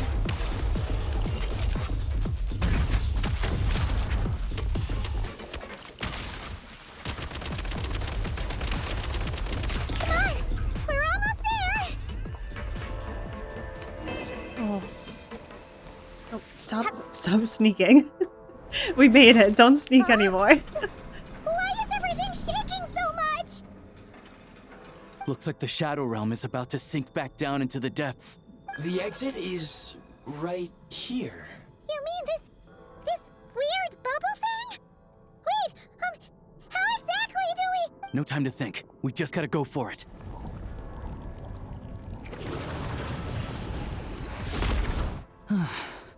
Looks like I was right.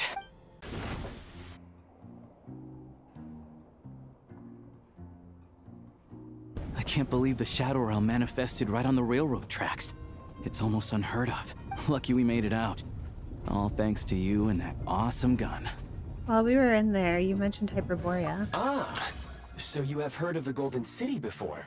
Yeah, it came up a whole bunch in Nokrai. You're a pretty neat surprise in that sense, aren't you, Goggles? We had no idea they left cool gadgets like you behind. Thanks for saving us again, I have Grey. Make no mistake, it was a team effort. For a first-time firearm user, Thank you your so much. performance was quite outstanding. Far beyond my expectations. As Alosha said, it is highly unusual for the Shadow Realm to manifest in a place like this. But we should still watch out for similar dangers ahead.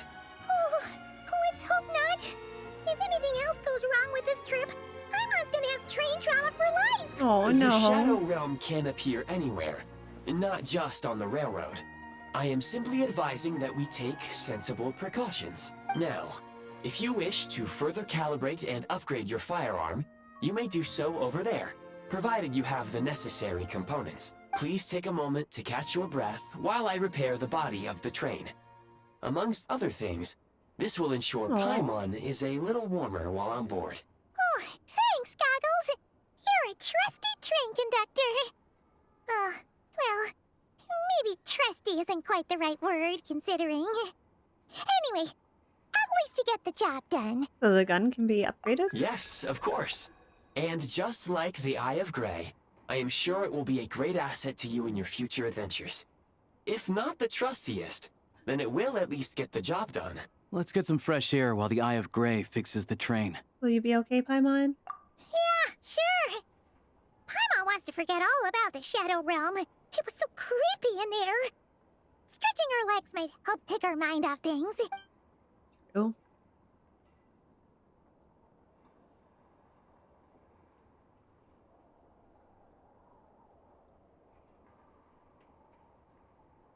It's so quiet here for a train station. Not a person in sight. Just abandoned houses.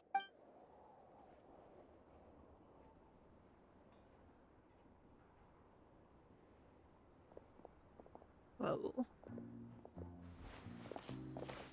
Huh? So much for repair. You've swapped our train out for a whole new model. My plan was to restore My the train gosh. to its original appearance per my records as quickly as possible.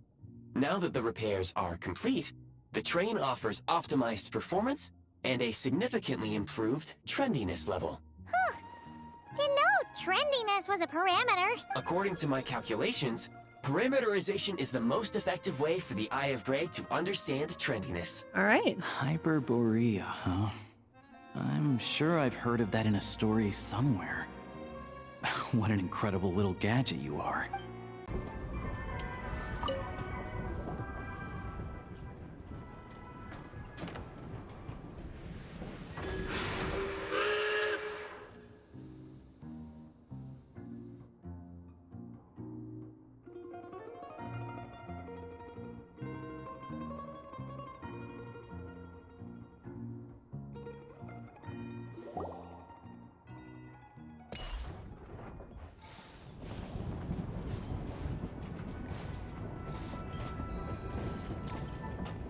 Oh my gosh, this is so cute.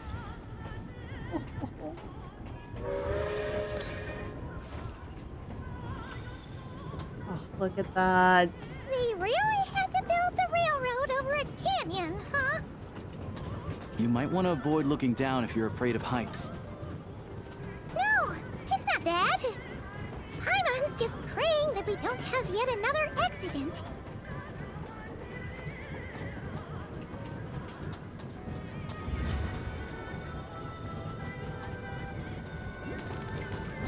That mountain is breathtaking. They say this mountain's the domain of a Snegovic lord. A lot of the Snegovic retreated there to live in seclusion, so it's a pretty mysterious place. You hear all kinds of stories. Even the residents of the nearby town of Svietlo-Lidovka steer clear of the summit, and they make a living off of harvesting prime ice. Look, Snezhnagrad's just up ahead. We made it.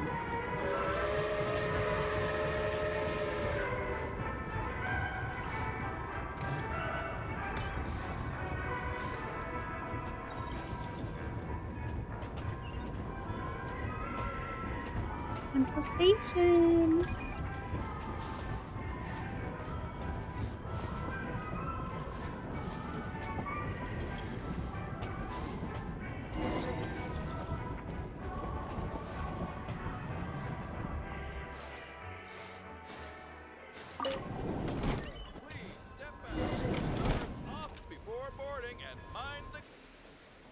Wow.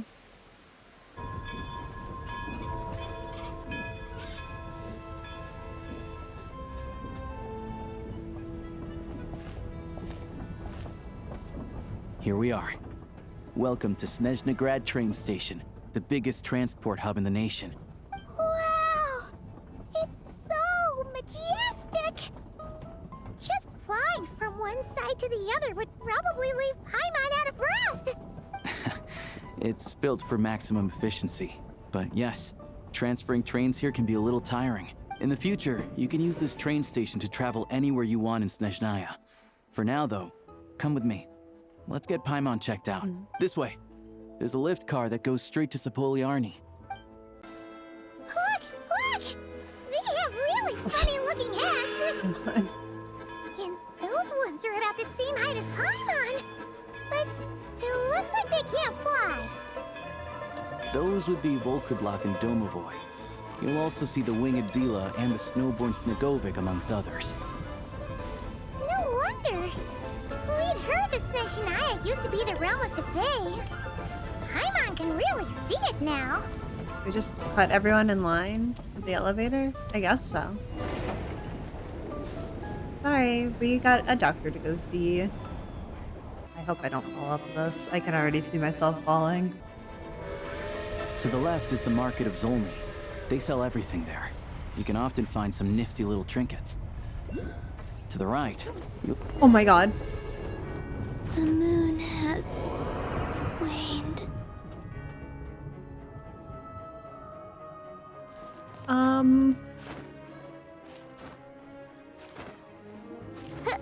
How do I get back up there? Where is it? Oh my gosh. I don't know what to do. Can I go up here? Is there anything in here I can possibly use to get up? I don't think so. Oh my gosh. I just wanted to look at the market. That's all I wanted.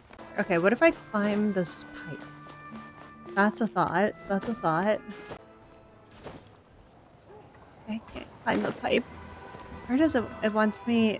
Does it want me to go back? It wants me to go back. Of course it does. Okay. Not right now. I have gray. Oh my gosh, no. No. No, we've already done this. Out of my way, everybody. Amongst others. Everyone in line's like, wait a minute. Anyway, I will not be trying to see the market this time. They sell everything there. You can often find some nifty little trinkets. To the right, you'll see the Korolyevsky Theater in the distance. Look at that! Incredible!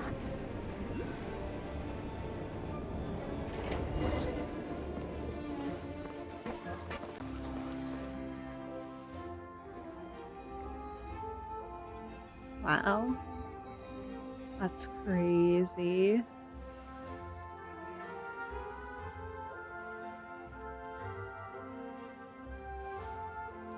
Wow! Snezhnagrad is stunning!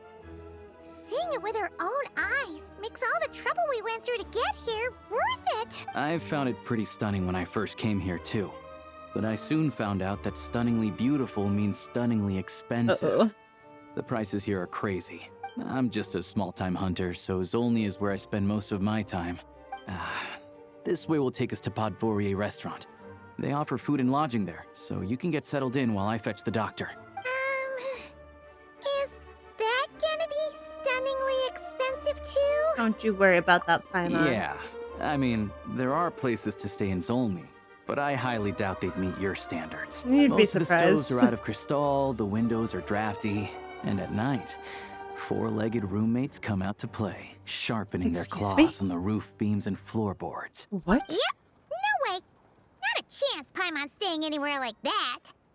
Maybe we can split the cost of the room between us? Paimon still has some savings left. What happened to sponging off me? Come on, it's tradition. Fine then. It's your treat. Paimon will save her money for buying a nice little cake. That's more like Don't it. worry, you'll get some too. I'm glad to see you've perked up. If you find yourselves in the mood for some sightseeing later, there's a few places around here worth seeing. This way leads to Zapoliarny Palace, which serves as the Tsaritsa's audience chamber and also her personal quarters. The adjacent block is kind of a city in its own right. That's Glupov, the headquarters of the Fatui. Scary. Inside, there's a munitions factory known as the Armory Palace, producing a constant supply of all kinds of equipment for the Fatui. A lot of important research happens there too. And over there is the Snezhnagrad Vecha, where all the big shots meet regularly to make policy decisions. These places are best admired from a distance. I'm sure I don't need to explain why. Yeah. Yeah, they probably have super strict security. We're not looking for trouble right now. The downtown area is near the center of Zapoliarny. That's where you'll find the restaurants, bookstores, and gift shops. Another place of interest is the Northland Bank, which is over this way.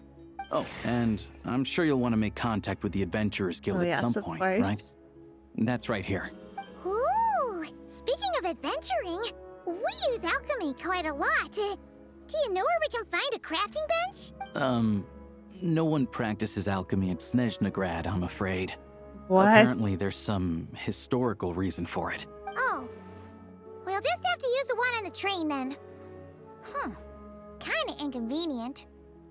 Wait, how come there's one on the train if that's Snezhnayan too? That's weird. Yeah, I don't know. Not my area of expertise. Still, I wouldn't say the absence of alchemy makes life here any less convenient. Anyway... Are you sure? Because I like the there's crafting only in bench. that direction.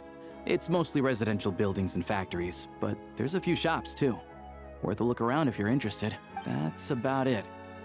You guys go ahead and get checked in while I track down my doctor friend. Sounds good. Thanks for all the recommendations. It'll be good to get out of the cold wind. Paimon's starting to feel another headache coming on. Let's get you inside. Podvorier restaurant is right this way.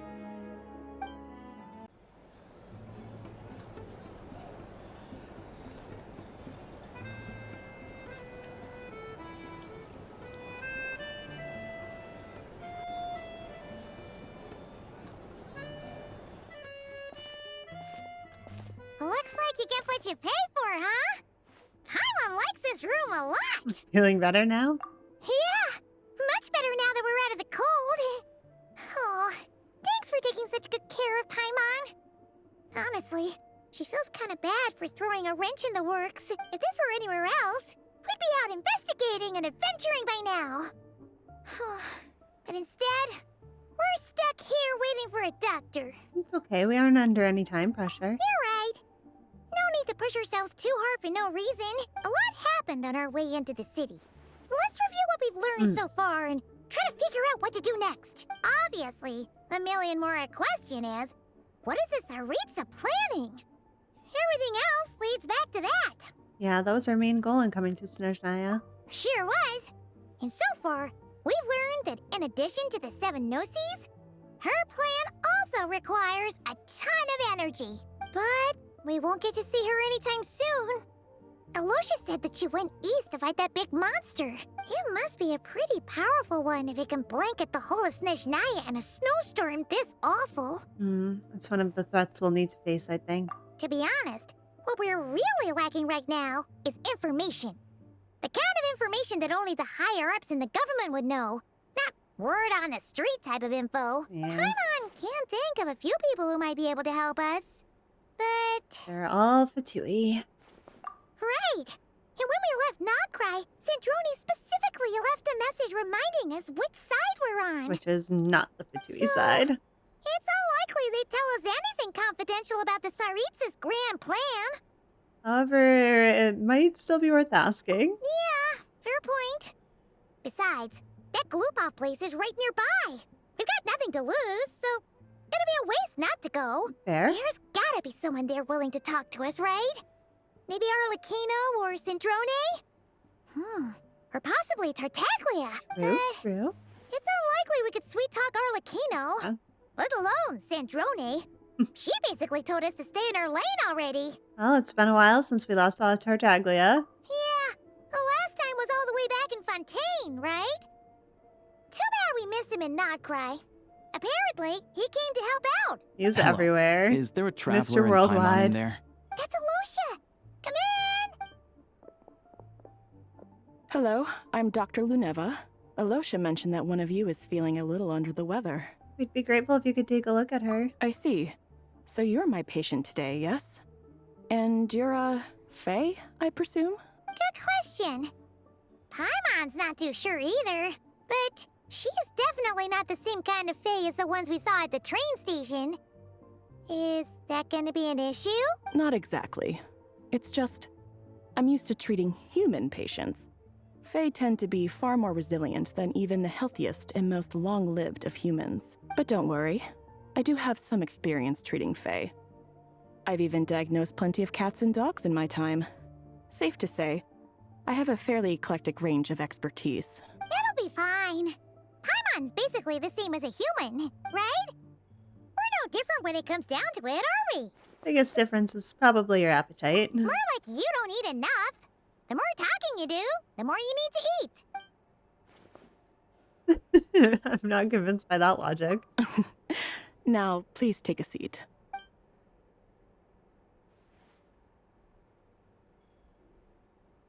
Okay, vital signs are good. Test results are all within normal ranges. I don't think it's anything serious. More than likely, you've just caught a cold. I can give you some medicine to tide you over. But as long as you rest properly for the next couple of days, you should feel better. Make sure to keep an eye on your temperature, though. If you find yourself with a persistent low-grade fever, or if your symptoms don't improve, just contact me again. Sounds like there's no cause for alarm. Yeah, let's see how it goes over the next few days. Thank you, Doctor. You're very welcome. Just doing my job. I'll leave you in peace now. Time to visit my next patients. Take care. You heard the doctor. Best you rest up here for a couple days. No sightseeing for the time being. I'll stick to the local area then. All right then. Guess we've got no choice. Let's just treat it as a short vacation. I have to get back to it. If you need anything else from the doctor or me, go to the Hunter Trade Station in Zolny. The boss there knows how to reach me. Thanks for everything. Hey, no big deal. You saved my life in the Shadow Realm. This is the least I could do. See you around.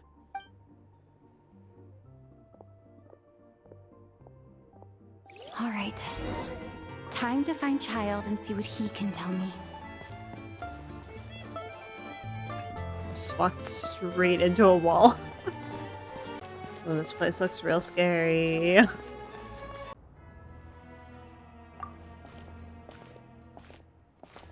Hold on. Please display your invitation letter or permit. I'm looking for someone. Glupov does not accept meeting requests without a prior appointment. You'll have to apply per the advertised booking process and wait until your invitation letter is issued. But we're old friends. Might I ask who you're hoping to visit? Harbinger Child? Another one who thinks the rules don't apply to them. I don't understand why people think they can just talk their way in here. You don't just show up and land a meeting with the Harbinger. But I have to go through the motions for protocol's sake. Honestly, it's such a waste of time asking when I already know what the answer's gonna be. Wait a moment. I'll pass on your message. If Child is unavailable, you'll have to go through the proper procedure. All right. Lord Child is a busy man. He's probably not in Glupov at the present. If I were you, I'd cut your losses. No point waiting any longer. Guess I picked a bad time. Even if you two are old friends as you claim, please understand that the Fatui Harbingers are often busy with their official duties. They tend not to stay in Glupov for extended periods. Next time, stick to the rules. You'll make life easier for both of us, Greetings, Lady Marionette. Androne? I'll take care of our guest here. It's her first time in Snezhnaya, so it's no surprise that she doesn't know the rules yet. I trust no choice words have been exchanged. No misunderstandings I should be aware of. No, Lady Marionette. No incidents to report. Whew, that was a close call. Good thing I played it cool. This gentleman has been very accommodating. Is that right? Good to know. Wait, where's Paimon? She's a little under the weather. Under the weather? That's hard to imagine. She's always buzzing with energy. I take it she's still adapting to the climate. Happens to a lot of people. It's even colder here than in Nodcry. Has she seen a doctor? I can get you one if you need. She just needs to rest for a couple days. All right then. Well, let me know if you run into any other problems. Did you come out here specifically to see me? Why else? I was just about to sit down for some much-needed tea time when I heard that an old friend of Tartaglia's had shown up outside. No appointment, nothing. And, as obnoxious as it may be to show up uninvited at Glupov, I couldn't help but take pity on the poor soul who was waiting outside in vain. So I had no choice but to abandon my freshly brewed piping hot tea and come to see this mystery guest for myself. You already guessed it was me, didn't you? Well, I felt our time working together in Nodcry warranted some courtesy. I couldn't exactly let you freeze to death out here in the wind. Unfortunately, I can't invite you inside either. The rules of Glupov wouldn't allow it, and as a harbinger, I have to lead by example. Bummer. On the plus side, Snezhnograd actually has some class, unlike Nosha Town. Torchlight Books has a very nice selection of teas and cakes, so we can catch up there. Your treat, of course. What? Because I already wasted one perfectly good cup of tea today. That's why. Okay, fair enough. Can I get this teleport point, or are you guys gonna yell at me? Cool. I've ordered for the both of us. No objections, I assume. I'm sure you trust my taste. No problem. Okay, let's get down to business. I'm guessing you don't actually have any urgent business with Tartaglia, per se. You just want information, right? Yep, you got it. But how's he doing anyway? Wanna take a guess? Picking fights again? Of course you'd say that. You shouldn't underestimate Counselor Tartaglia, you know. Counselor? That's right. I'm sure you've heard of the Snezhnograd Vecha by now. Well, he's busy preparing some paperwork for their next meeting. They'll be discussing yet another extension to Project Stuzha. It's basically all anyone cares about in the Vecha these days. It doesn't exactly strike me as a pen pusher. Yeah, he's more of the shoot first, ask questions later sort, isn't he? It all started with a very detailed letter that Capitano left for the jester, Piero, before leaving for Natlan. In that letter, he detailed the future arrangements for his subordinates. All of his key people were reassigned to Tartaglia. I guess he'd already prepared to leave us for good all the way back then. But Piero didn't reveal the contents of the letter until the events in Natlan had concluded. Why Tartaglia? That was his reaction, too. Why me? With a bewildered look on his face. He'd always assumed Capitano looked down on him. He was a man who kept his thoughts to himself and barely spoke to him the whole time they'd known each other. But he occasionally brought Tartaglia along to my tea parties back in the day. So to the rest of us, it was clear that Capitano had quite a lot of respect for his young comrade. Don't talk to me or my son ever again. By the rest of us, I mean my tea party regulars. Arlecchino, Rosaline, and... actually not Columbina. She was probably oblivious to it. Anyway, then the Liu-S situation happened. Normally, it took a lot to get under Capitano's skin, but that time he was furious. It's not really my place to talk about it, though. You can ask Tartaglia about it sometime. Basically, Tartaglia probably had the wrong idea about Capitano all along. Right up until Piero revealed the letter he'd left behind. Capitano believed that despite Tartaglia's immaturity, he showed great potential. Plus, he possessed a kind of purity rarely seen among members of the Fatui. That makes sense. Yeah, it's one of the few things that I'd agree those two have in common. But there's one other reason why Capitano chose Tartaglia to assume command of his troops. He knew that after he was gone, several of the others would swoop in on his army like vultures, with the ones who stood to benefit the most being the rooster Pulcinella and Regrator Pantalone. Once they divided Capitano's troops between them, they'd be more powerful than ever. No one would be able to stop them. So, you can see why Capitano chose to hand that letter to Piero, right? Because the Jester needs to maintain a balance of power? Exactly. Piero also needed to back a Harbinger as soon as possible. And all things considered, Tartaglia was the best choice. Even though Tartaglia has had the support of Northland Bank for a long time, he and Pantalone are ultimately not cut from the same cloth. You can say that again. I'd say Capitano made a good judgment call. Anyone else caught in this situation would probably feel like they'd been hung out to dry. His best course of action will be to distance himself from any shady business, while still maintaining friendly relations with Pantalone, but seeking Pulcinella's support at the same time. Are you sure it's okay to tell me all this inside information? What's the point in having a tea party if you don't Oh, spill okay. a little tea? Besides, none of this is confidential anyway. Ask any journalist out there. They'll give you all the lurid details. You'll see it firsthand if you ever sit in on a session of the Snezhnograd Vecha. All the factional strife, whether open or unspoken, it plays out for all to see in that one little room. Having a voice in the Vecha is the only way to steer policies in your favor. So, every person in that room represents a particular interest group. Pantalone, for instance, represents the financial sector, and Tartaglia represents the Fatui soldiers. Personally, I have no interest in political jousting. But since I have a number of engineers and researchers under my command, I have to make their voices heard. How kind of you. Then there's Pulcinella, the linchpin of the Vecha. He represents politics itself. Everything involves him, so nothing can bypass him. Any issue that comes up, he knows how to mediate. That's what the Tsaritsa values most about him. That explains a lot. I'm starting to see why everyone is so frustrated with the way things are, but also powerless to change it. A complex web of interests connects all parties involved. And the Tsaritsa sitting at the top adds another layer of complexity. It must be nearly impossible to come up with a perfect solution. All right, I'm done carrying this conversation. Time for you to answer a question of mine. You must have known that you can get the info you needed from me. So why was Tartaglia the first person you asked to see and not me? What makes you ask that? I just don't understand, that's all. Anyway, do I really need a reason? Wait. Oh, I think I know what it is.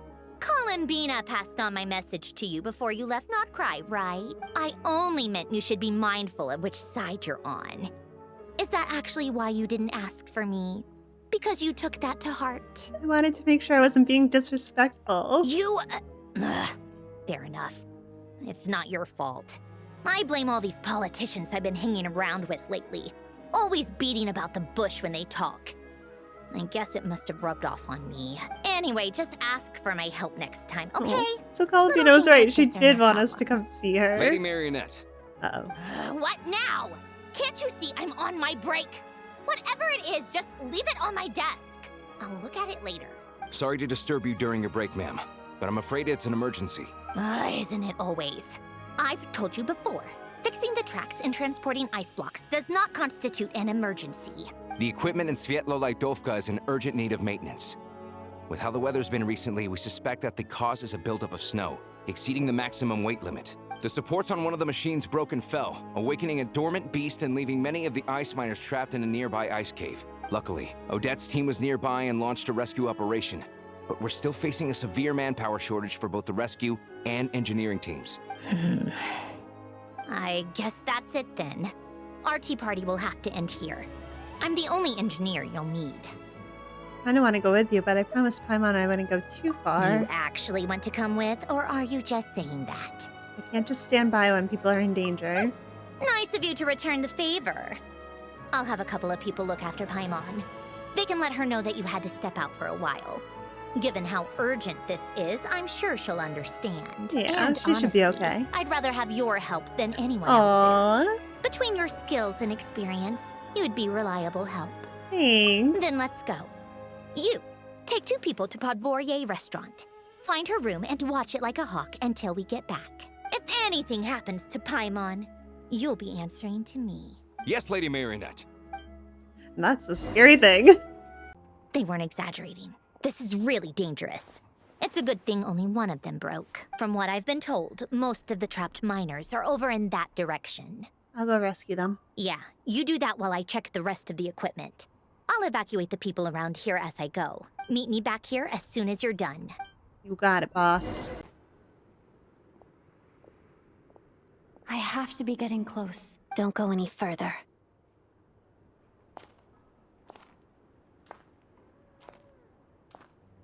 It's too dangerous here. There's a highly aggressive monster on the prowl. You need to leave, now. I'm here to help with the rescue effort. Ah, I see. You're the backup from Snezhnagrad. Well, I'm Odette. Good to meet you. Ah, so this is Odette. She was the first member of the Fatui on the She scene. has cool eyes. There are 5 people trapped in the cave. Monster type is unknown, and so is its location. Let's go. Every second counts.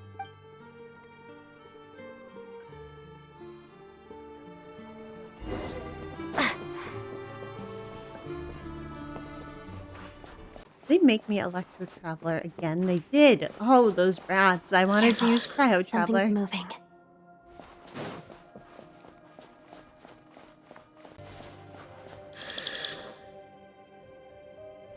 This must be the monster's shadow. Looks like a tough opponent. Stay back!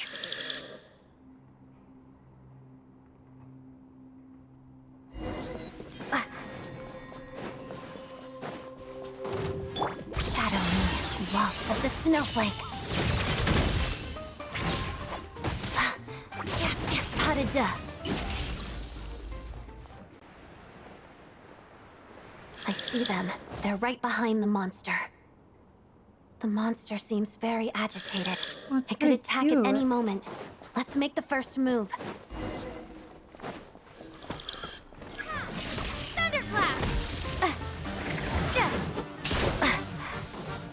Where did it go? Oh. Let's begin. Pirouette. Crystalline Adagio. Lightning Slash!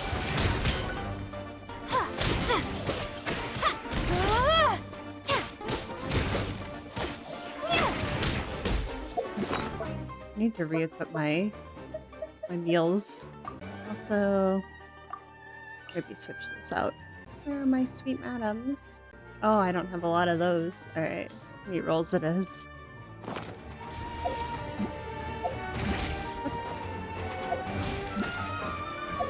Why can I not...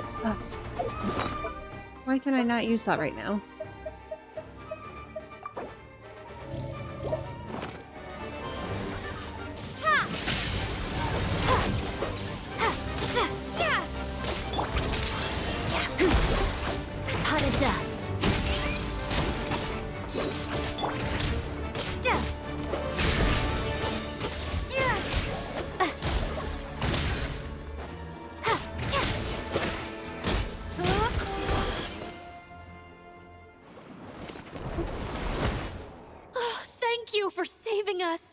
We'd have been monster fodder otherwise. Thank you. Thank you. You're welcome. You should be safe now. Follow this route out. She and I will stay behind to watch the rear. It's safe now. Thank you. Come on, let's go. This way.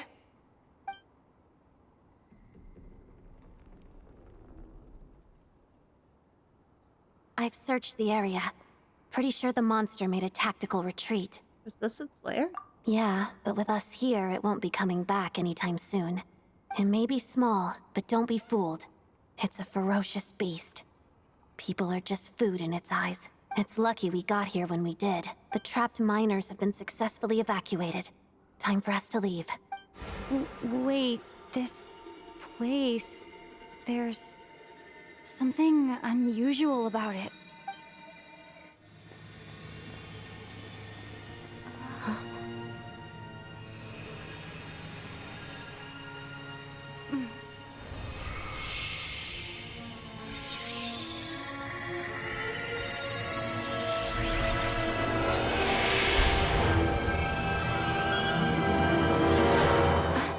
What is that? I don't know. It's back? Guess it has family. Oh gosh. Oh, they don't look happy. This way. Run!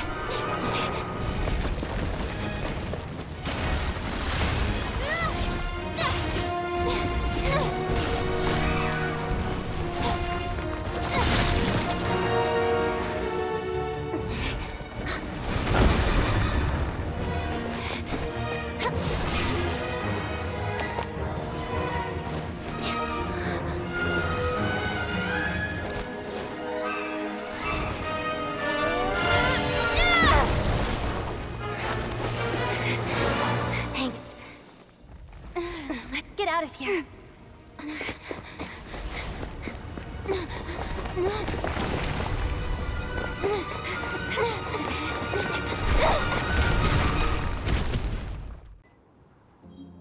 Hmm. Interesting.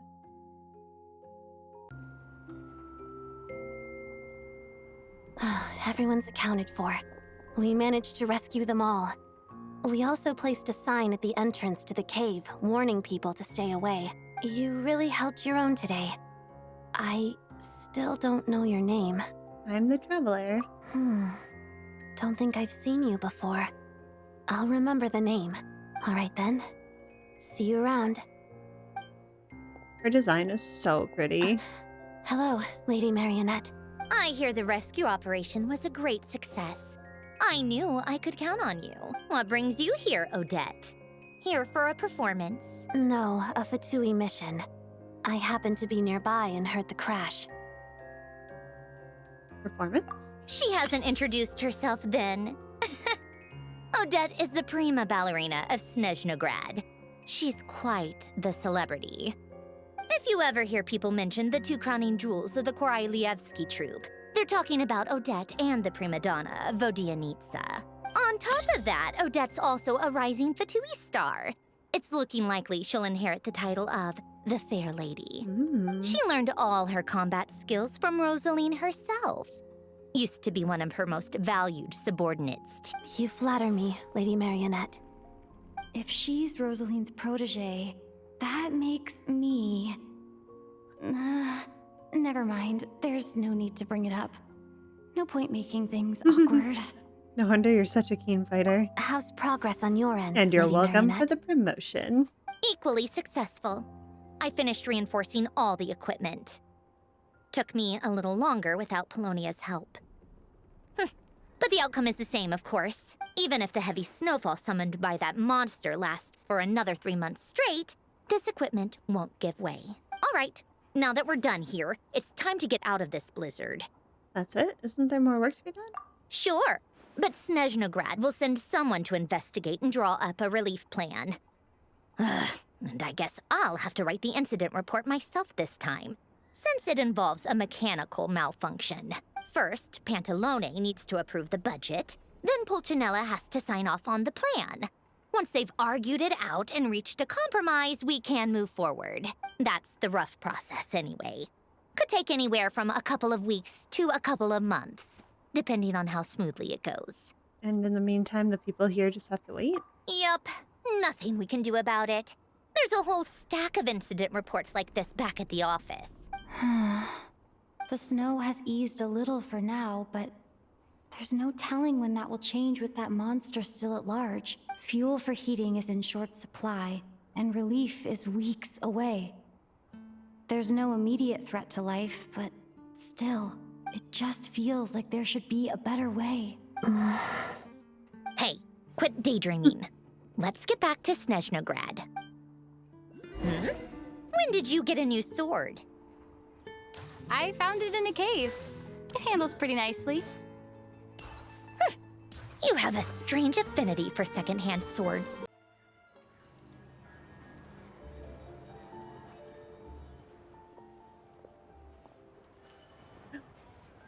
Our pal. Huh.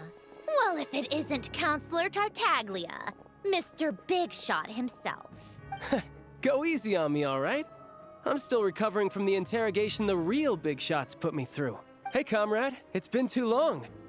I heard you came looking for me earlier. Nicest surprise I've had in a while. Good to see you too, Odette. I'm guessing you guys just got back from Sviatlo-Laidovka. How'd it go? Crisis averted? It went fine. How about you? Any new developments? Not really. Same as ever. Growing opposition to Project Stuzha, and the usual rebuttals are starting to ring hollow. The results of the mock vote were pretty dire. Pulcinella was fuming. I've never seen the old man so angry.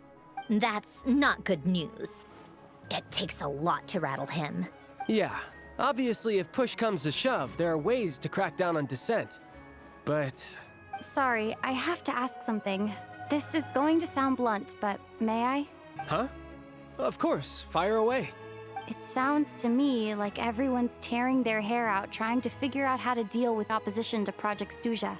But what exactly is this project's purpose? And how can it be so important that even people like you two refuse to stand up for the ordinary people of Snezhnaya? Interesting. I gotta hand it to you, comrade. You sure don't mince your words. Excuse her? What does she mean? Refuse to stand up for ordinary people. Oh my gosh. Tell me I'm wrong. How does she dare speak to the Harbingers like that? Are you interrogating us now? It's okay, Sandrone. Let me explain. I think I understand where she's coming from. If I could, I'd take your side right now. In fact, my position's very similar to yours. I've only held back on casting a dissenting vote in the Vecha because the Tsaritsa would never let me get away with it. Still, I have a responsibility to the Fatui armed forces, so I do what I can to make their voices heard. Most of them are just regular folks from small towns far from the capital. I'm sure you've seen how much those kinds of places are struggling right now. Oh, and for what it's worth, I'm from Arepasak myself. Things aren't going so swell there either. Right, so this affects you directly, hence my question. The Tsaritsa wants to create a better, safer future for the people of Snezhnaya, but she's thinking long-term. I don't doubt that from where you're standing, Project Stuzha seems to be creating all sorts of issues for everyone. But considering the Tsaritsa's vision for the future, these are sacrifices worth making. Sounds cold, I know, but I promise it's not as black and white as it seems. Maybe Sandrone and I can't oppose Project Stuzha outright, but we're constantly raising our concerns in Vecha meetings. And even though we can't put an end to it, there are plenty of other ways to make a difference. We're trying everything we can think of, and so is Pulcinella. I respect Her Majesty, the Tsaritsa, and trust her decisions. But at the end of the day, I'm still just a normal guy who cares deeply about my homeland. And my family, who all live here. There's no way I would ever abandon them. As contentious as things can get within the Vecha, there's no selfishness or malice behind it. Everyone wants to get through this period as smoothly as possible. The issue is that there's no way of pleasing everyone under the present circumstances. Most of the time, we're trying to decide on the lesser of two evils, which obviously isn't a great look. But that is not the same thing as being blindly loyal to the Tsaritsa. No one's got their head in the sand here. We're all well aware of the way things are. We're just doing our best to make it work. In fairness to Sandrone, she rushed to Sviatlo-Laidovka's aid the moment she heard that people were in danger. And even Tartaglia, who used to only care about the thrill of the fight, is clearly doing his best to rise to the demands of his new role as counselor. Sorry, maybe my question was a bit rude, but I'd still like to know exactly what the Tsaritsa is up to. Hey, come on. There's only so much we can say, so don't press us too hard. Look, I know how untenable the Tsaritsa's position looks if you don't understand her motives. Maybe you've heard already, but she's currently leading her army on a campaign to the east to defeat the monster that's been causing these brutal blizzards. Striking that monster down will be a significant step in dealing with the present energy crisis. As laser-focused as she is on realizing her lifelong ambitions, she's still putting time and energy into taking down this powerful monster. To me, that says a lot. If she thought Snezhnaya and its people didn't matter in the grand scheme of things, why would she waste her time on something like this? He's become quite the smooth talker. Thanks. I meant every word I said, though. I wasn't just trying to placate you. I've already done more than enough diplomacy for one day. I still think this adventurer raises a very important point. Our two harbingers have made their positions very clear. But there are many others in the Vetcha who must feel trapped and forced to vote against their conscience. I think it's a very valuable quality to be willing to speak one's mind, despite the risk of offending powerful figures. It's mostly because we know each other quite well. You can say that again. I highly doubt we'd feel the need to explain ourselves so much if we didn't know you so well. Forgive me, adventurer, but might I be so bold as to ask about your background? How is it that you can converse so openly with two harbingers? Oh, haven't you been properly introduced? Easier said than done. I like to think I'm not the kind of person who goes around busting open people's old wounds. I've only learned her name so far, and no details of her experiences. Is something wrong? Is there no avoiding the subject of Rosaline? No, it's just... All right, I guess there's no getting around it. This is the world-renowned traveler, who helped resolve the storm terror threat in Mondstadt, cleaned up after the mess I made in Liyue, and then went to Inazuma, where there was a duel before the throne, in which the traveler defeated Rosaline. Oh. I'm sorry. I didn't think you two would be seeing much of each other, so I figured it wasn't worth bringing up. It's fine. It was a long time ago. It's fine. Sorry. Doesn't I sound just remembered that fine. we have a Oh rehearsal coming no. up. Please excuse me. I should get going.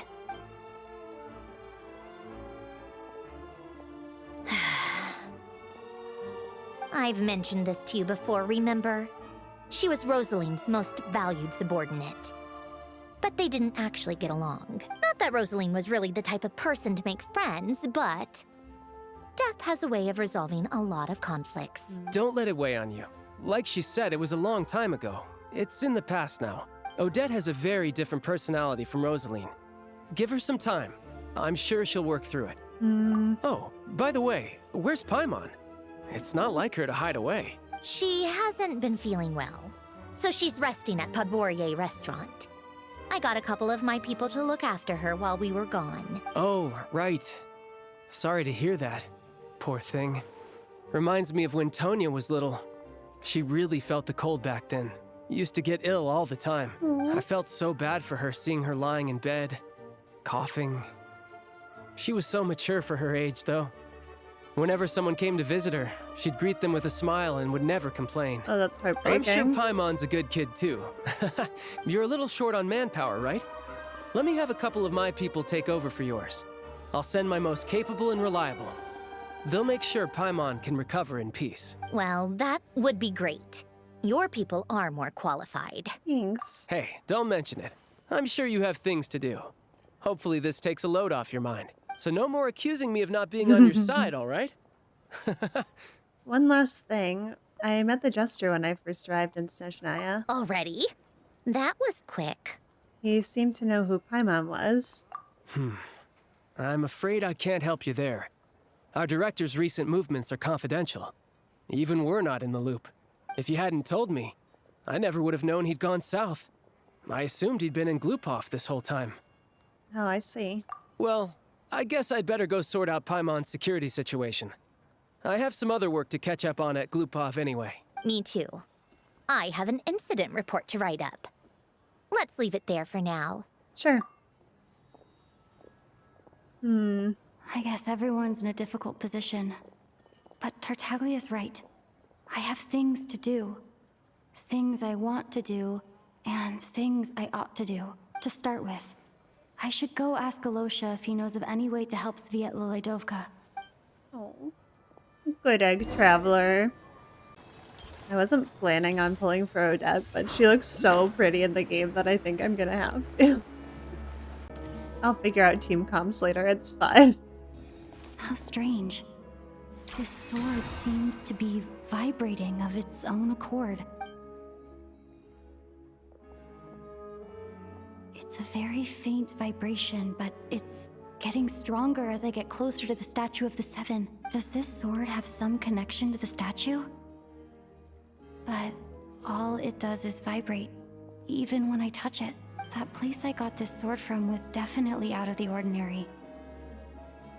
Maybe I should try channeling the power of Cryo?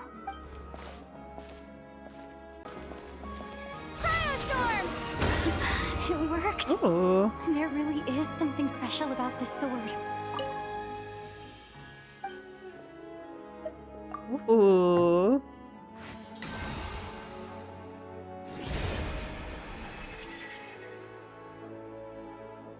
All for a slim chance of redemption.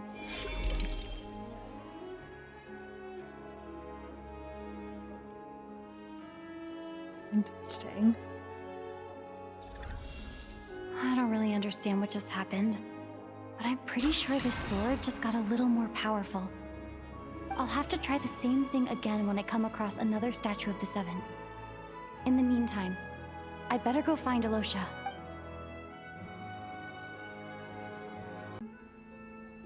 Hello there. How can I help? I'm looking for Alosha. Ah, sure thing. Give me a second. I'll go fetch him for you.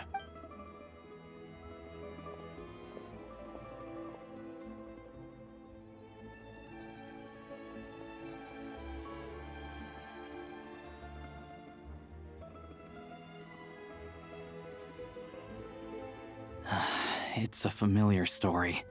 I've had similar experiences. Although Snezhnagrad doesn't deliberately delay or withhold relief, those first few days of waiting for help are always the hardest. It's a fundamental contradiction.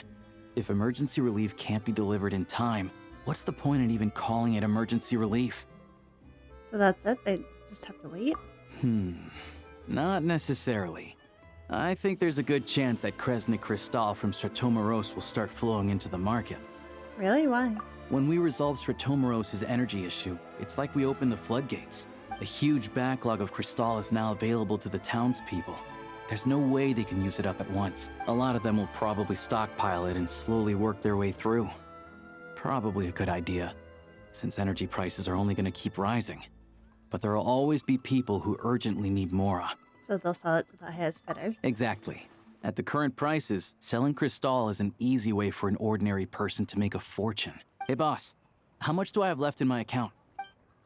1 second, let me check. So, you're planning on buying the crystal out of your own pocket? Yeah. I don't know if I have enough, so I'll chip in a little extra and buy as much as I can afford. Let me cover this. No, it's fine.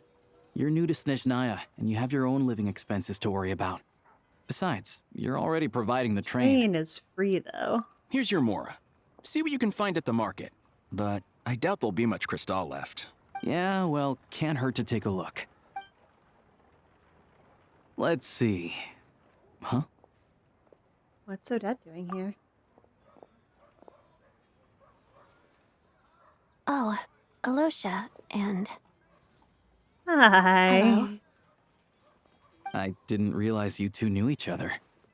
I also didn't realize that you two knew each other. Yeah, I take on some odd jobs in the city to supplement my hunting income.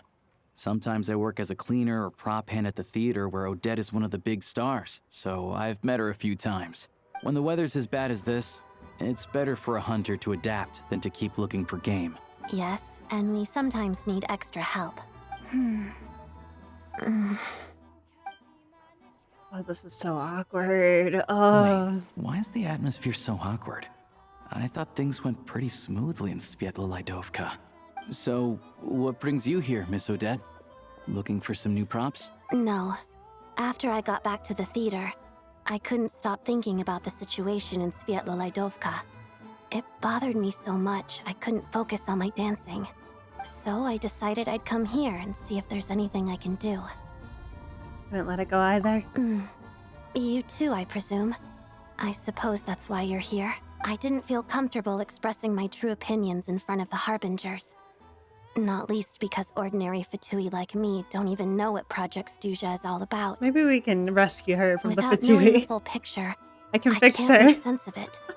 And at some point, if things aren't making sense to me, I can't just keep going along with it. So many people feel the same way. They wish they could do something, but all kinds of reservations hold them back. Explains why groups like the Roadcott are springing up to fill the gap. Yes. Well, that's one option. But there are risks to consider with organizations like that. The Fatui does not encourage their activities. Right, because things can get out of hand, and it's hard to hold the right people accountable when they do. I've heard about a few cases like that. Sandrone said Odette was on track to inherit the title of the Fair Lady. If so, she'll be able to find out what Project Stuzha is really about. Still, it's probably a little soon to ask her about that. There may be more to the story. What's on your mind? Nothing. I think we can both agree that no matter which side you're on, it can't stop you from doing the right thing.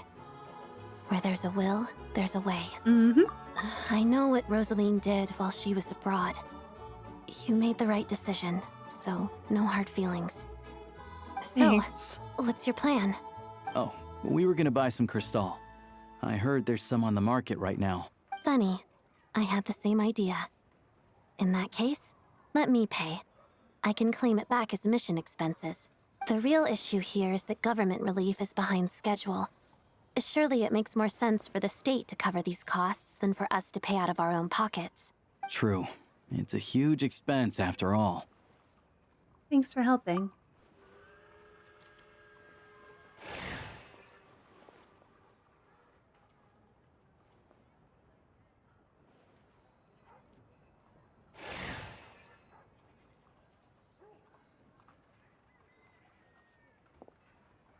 Let me see. I'll take it all, please. And I'll be needing a receipt.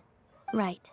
Choose mission budget under the expense category, but be sure to specify emergency rescue operation in the description. Otherwise, the normal reimbursement limit will apply. Let's book this train.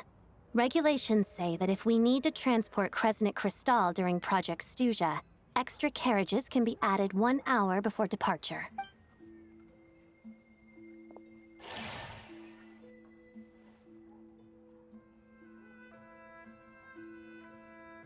That should do it. The train will be escorted to its destination by Fatui guards. This is my first time seeing you handle Fatui affairs, Miss Odette. It seems you're as skilled an officer as you are a dancer. Yeah, You seriously. flatter me. It's only because I've been doing both my whole life.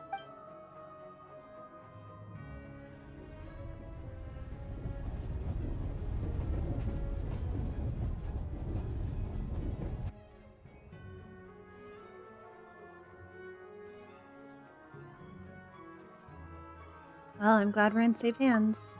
Anyway, I bet you've been non-stop today, am I right?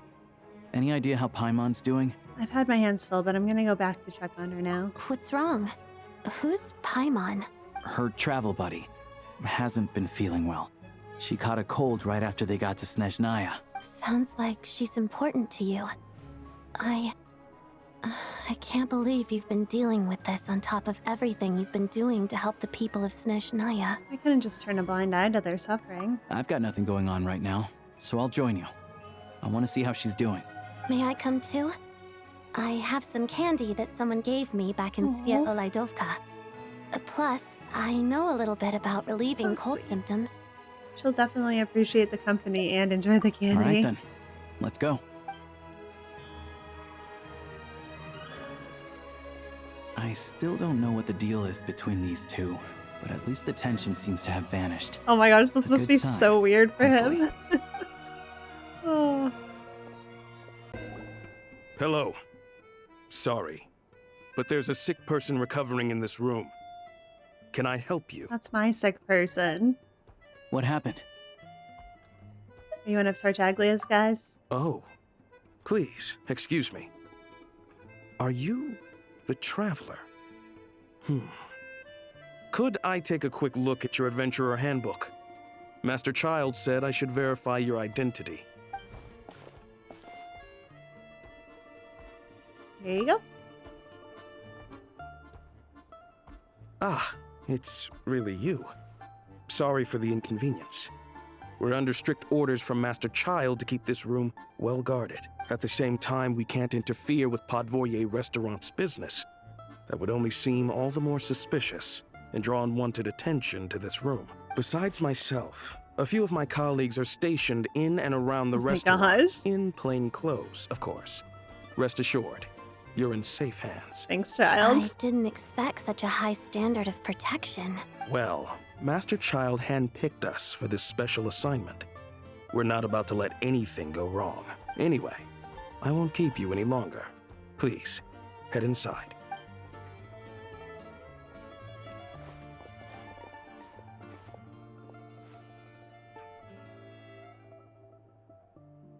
Traveler! Alosha, you're back! Oh, hey! Who's our new friend? Hi, I'm Odette. The Traveler and I crossed paths a few times. She's a member of the Fatui, but she's solid. We can trust her. Another friend from the Fatui, huh? You're practically a member yourself by this point. How are you feeling? Paimon's definitely on the mend. We should be back to our usual travels in a few days' time. Seems like that doctor was right. It's just... Paimon's limbs are still feeling a little chilly. I have just the thing. Whoa! What's this? Is that a flame inside an ice cube? Wait, is this real ice? How's it not melting? And how does the fire keep on burning? All keen observations. You're right. This is called core ignis. Whenever I've caught a cold in the past, I found I recover much more quickly if I place this by my bed. You're welcome to borrow it. Awesome! Wow! It's so nice and warm! Oh, it's like magic. Your name was Odette, right? How did you two meet again? Looks like she's in pretty good spirits. That's a relief. Any progress with your investigation yet? Nope. No surprises there, I'm sure. They're not likely to let anything slip. I need to try a different approach. I want to look at this Rokot organization. The Rokot, huh? They might know what's really going on. Let me think. Members of the Rokot keep their true identities hidden, but I think there might be someone I can introduce you to. Leave it with me. Meet me at the Korolyevsky troop tomorrow, and I'll tell you how it goes. Would anyone like a drink? I'm gonna head to the bar. Paimon will have... maybe some hot milk? Yeah. Paimon's in the mood for something warm. Enough with the secret chat, you two. Let's catch up properly in a minute. Paimon wants to know everything that's happened today. Yes, ma'am. It'll be kind of like Tabletop Troop. No reason why listening to a story can't be an adventure. Exactly. All the buildings here are so grand. Ah, you made it. I've got some tickets, and I managed to set something up with the Rokot. It'll have to wait until after the show, though. Happy to stay and watch? I doubt you've seen the Korolyevsky troupe on stage before. Thank you for sorting everything out. Pleasure. Here, this is the way in.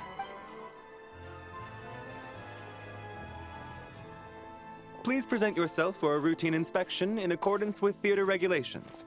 Thank you.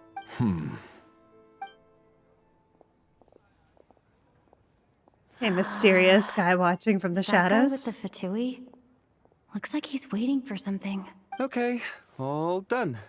Thank you for your cooperation. Please proceed through to the theater.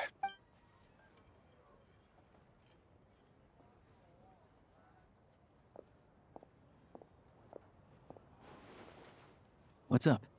Everything okay? I wasn't expecting such strict security here. Snezhnaya's business and political leaders are always passing through here, so it makes sense that security's tight. Yeah, that's fair. Still, it's a little unusual to see the Fatui's Armory Palace guard here. You saw him, right? the guy right at the back. Strong, silent type. His name's Valeri. He's part of the Special Assignments Battalion. But I only ever see him here for one thing. To look for a guy named Mitya. Mitya? Who's that? Supposedly a researcher, though he never seems to put much time in at the office. The theater is one of his favorite places to hang out when he's playing hooky from work. Oh boy. But that's not for us to worry about. Let's go. The show's about to start. What do you think? Whoa. Pretty impressive, huh? That's pretty.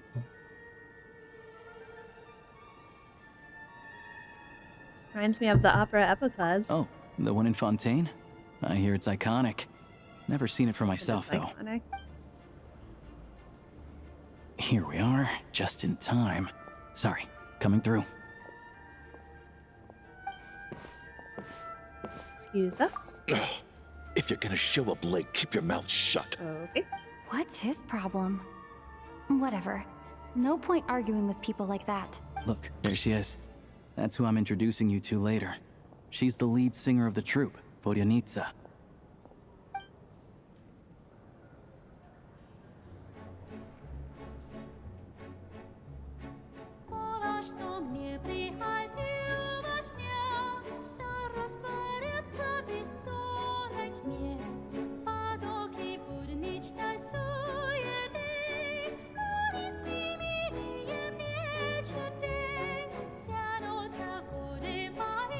Guys vibing.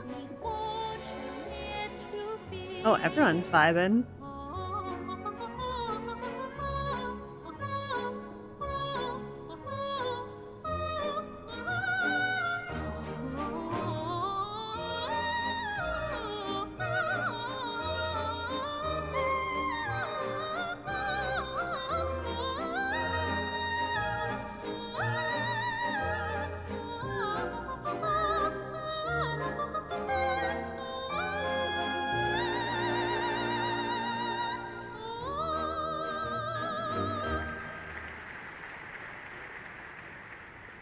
Impressive. This leads directly to the green room. They're expecting us. Vodyanitsa will be waiting for us there. Hey there. Excuse me. Can you believe it? I am so mad right now. Come in. Oh, it's you two. I wasn't expecting to see you here. Huh? You know each other? Oh, wait. Is this who you were telling me about? The one you met yesterday and couldn't stop thinking about? I never said that. Yes, you did. Why are you denying it? It was right before I went on that rant about the moody factory owner. Oh, I remember it so clearly. Might I ask what brings you two here? Oh, I just brought her here to see the show. And when it finished, she was full of praise for Vodyanitsa's performance. So I thought I'd try my luck, see if we could get the chance to chat for a bit. Maybe get an autograph? You work here. You of all people ought to know that's against the rules. It's not what the green room is there for. Oh, what's the big deal? Come on, don't be shy. I can give you an autograph. You can take a picture too if you want. Do as you please. I finished all my shows for the day. I'll leave you to chat.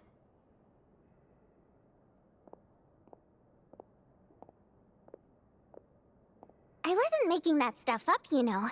Odette's just too proud to admit it. She thinks very highly of you. And so do I. You did the right thing in Svietloladovka. We're good. Odette's out of earshot. I'll lock the door. Confidentiality, of course. The Rokat is very strict on that. Whoa, Alosha! Not out loud! Not with an outsider here. Relax. I've taken care of it. Look at this. The President's reply sent this morning. Wait, so she's been approved to join? Me? You told me last night that you wanted to get intel from the Rokat. Unfortunately, Rokat intel is only available to members. But ever since you set foot in Snezhnaya, we've been working together. I've seen the way you work, your character, and your motives. Everything about you is perfectly in alignment with what we're trying to achieve in the Rokat. So I figured I might as well cut to the chase. I wrote a letter to the President explaining your situation, including just the right amount of detail. his approval came very quickly. Of course, it's still your decision whether you want to join or not. We'll respect your choice. You're both members? Well, assuming Odette was telling the truth and she didn't misjudge you, I guess we don't need to worry about you blowing our cover. Still, you gave me a real fright. I didn't know that's why you came looking for me. So, that stuff you said about admiring my performance, was that just because Odette was here? Did you actually mean it? I meant every word. I loved your singing. Now you're talking. That's what I like to hear. Anyway, let me give you a quick rundown of how things work. Like I said, the Rokot is a covert organization, and we hide our identities. Members typically don't meet in person or even know each other's identities. This helps us maintain a high level of independence and secrecy. Because of this, members are basically free to decide their methods without constraints, so long as the outcome of any activity doesn't violate the organization's principles. After all, we don't have any ostensible contact with each other. This way, if anything goes wrong, no one else will be implicated. Beyond the freedom to choose how you operate, it's also your choice whether to act at all. We have plenty of members who have yet to take any action. In short, joining the Rokot in and of itself won't place any restrictions on your activity in Snezhnaya. There's a code of conduct you can read if it interests you. But basically, as long as you don't plan on using your anonymity to go around doing evil, you'll be fine. I tried reading it 5 or 6 times. Never made it all the way through. Even the most lackluster script makes for more interesting reading. I'm in. Great. Then I'll go grab an official application form. Be right back.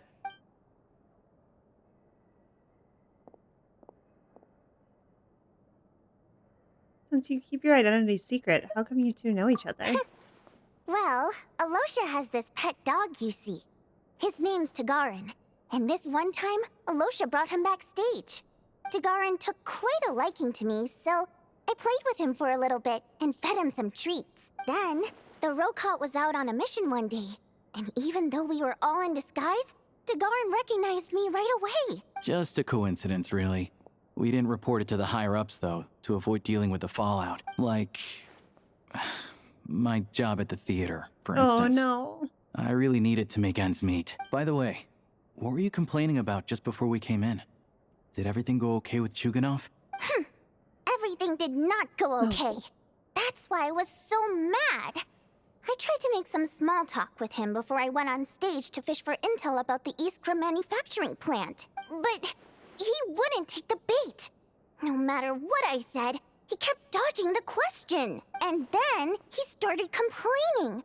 He said he didn't appreciate his second-rate seat in the stalls because he usually gets a private box. I mean, what did he expect? Everyone knows that if you want a box seat, you buy a ticket well in advance.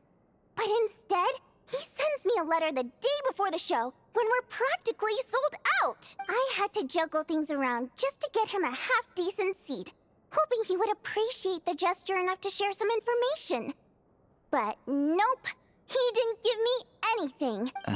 Yeah, meeting Chuganov in person has definitely been a disappointing experience. Oh, you probably don't know who we're talking about, do you? Chuganov was that older guy you were sitting next to today. I'm sure he didn't make a great first impression on you either. To the citizenry, he's a family man and a kind boss. Oh, yeah? But our interactions with him tell a very different story. It's one thing to ask for a favor, but he acts like it's his right. He always expects special treatment. Take the ticket situation, for instance. I've actually gotten him a private box in the past. But not only was he not even grateful, now he's acting like I've sold him short this time. Not to mention that he's never paid for a single one of his tickets. That's pretty outrageous. And another thing, if he's such a big family man, why doesn't he bring his wife and daughter to see the show once in a while? I've never seen them here, not even once. Calm down, Vodyanitsa. If you won't do it the easy way, we'll have to try the hard way. But first things first. Here's your application form. Go ahead and fill it out.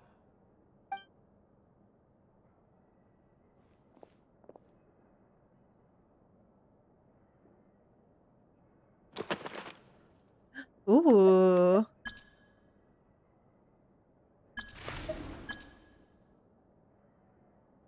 He depot gem? That's crazy.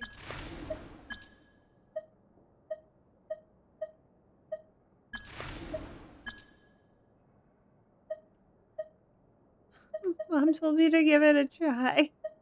I'm here to put an end to this organization. I want to ordinary people. What does that mean?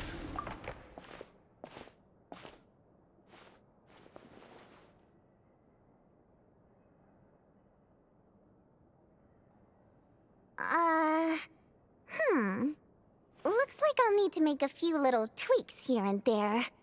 But other than that, you're good to go. We'll hold on to this for you. All right. Now that we're officially Rokot comrades, I can tell you. Chukhanov is the target of our current operation. Recently, we've done some recon work at the Iskra manufacturing plant, which pretty much confirmed that their energy consumption is way beyond the legal limit. All we need now is some direct evidence to present to the Vetcha, so we can demand that they shut the plant down. That way, the Kresnik Crystal can be allocated to where it's needed most. I was hoping he might let slip during one of our chats, but he's too tight-lipped. We'll have to find another way. I'm meeting another regular theater goer tonight, Mitya. Alosha mentioned that name earlier. But Valeri's here too, and he's probably looking for Mitya, so he may end up being a no-show. Don't you worry. He must know how to dodge Valeri, or he wouldn't be showing up on time for every performance. Mitya is a renowned energy expert. Although we can't get any direct evidence of the excessive energy consumption at the plant, we can accidentally let the information slip to him. The authorities should take someone like him seriously. So if he starts raising questions about energy use at the Iskra manufacturing plant, there will be a proper investigation. Also, we're not allowed on site, but he has clearance. So all we need is his cooperation. Since he's an energy expert, does that mean he might know the inside story of Project Stuja? Yeah, so that's the other thing we're trying to figure out.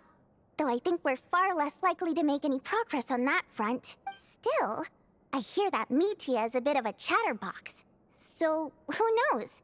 Maybe if we catch him in the right mood, he'll let something slip. What do you think?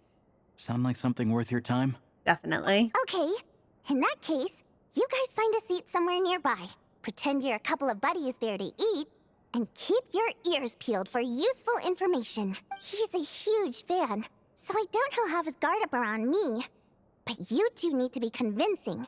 If he suspects anything at all, he might stop talking. All right, Sure. we will chatter away. Don't worry. We'll make a believable pair of buddies. I'm sure we can manage a bit of friendly chit-chat. Perfect! You've sold me already.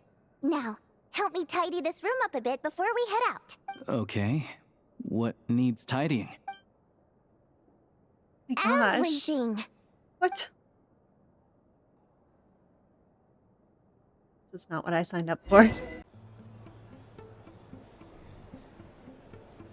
We come here often, so we shouldn't stand out. Let's sit here. Now, it's up to Vodyanitsa. Let's see how the conversation goes.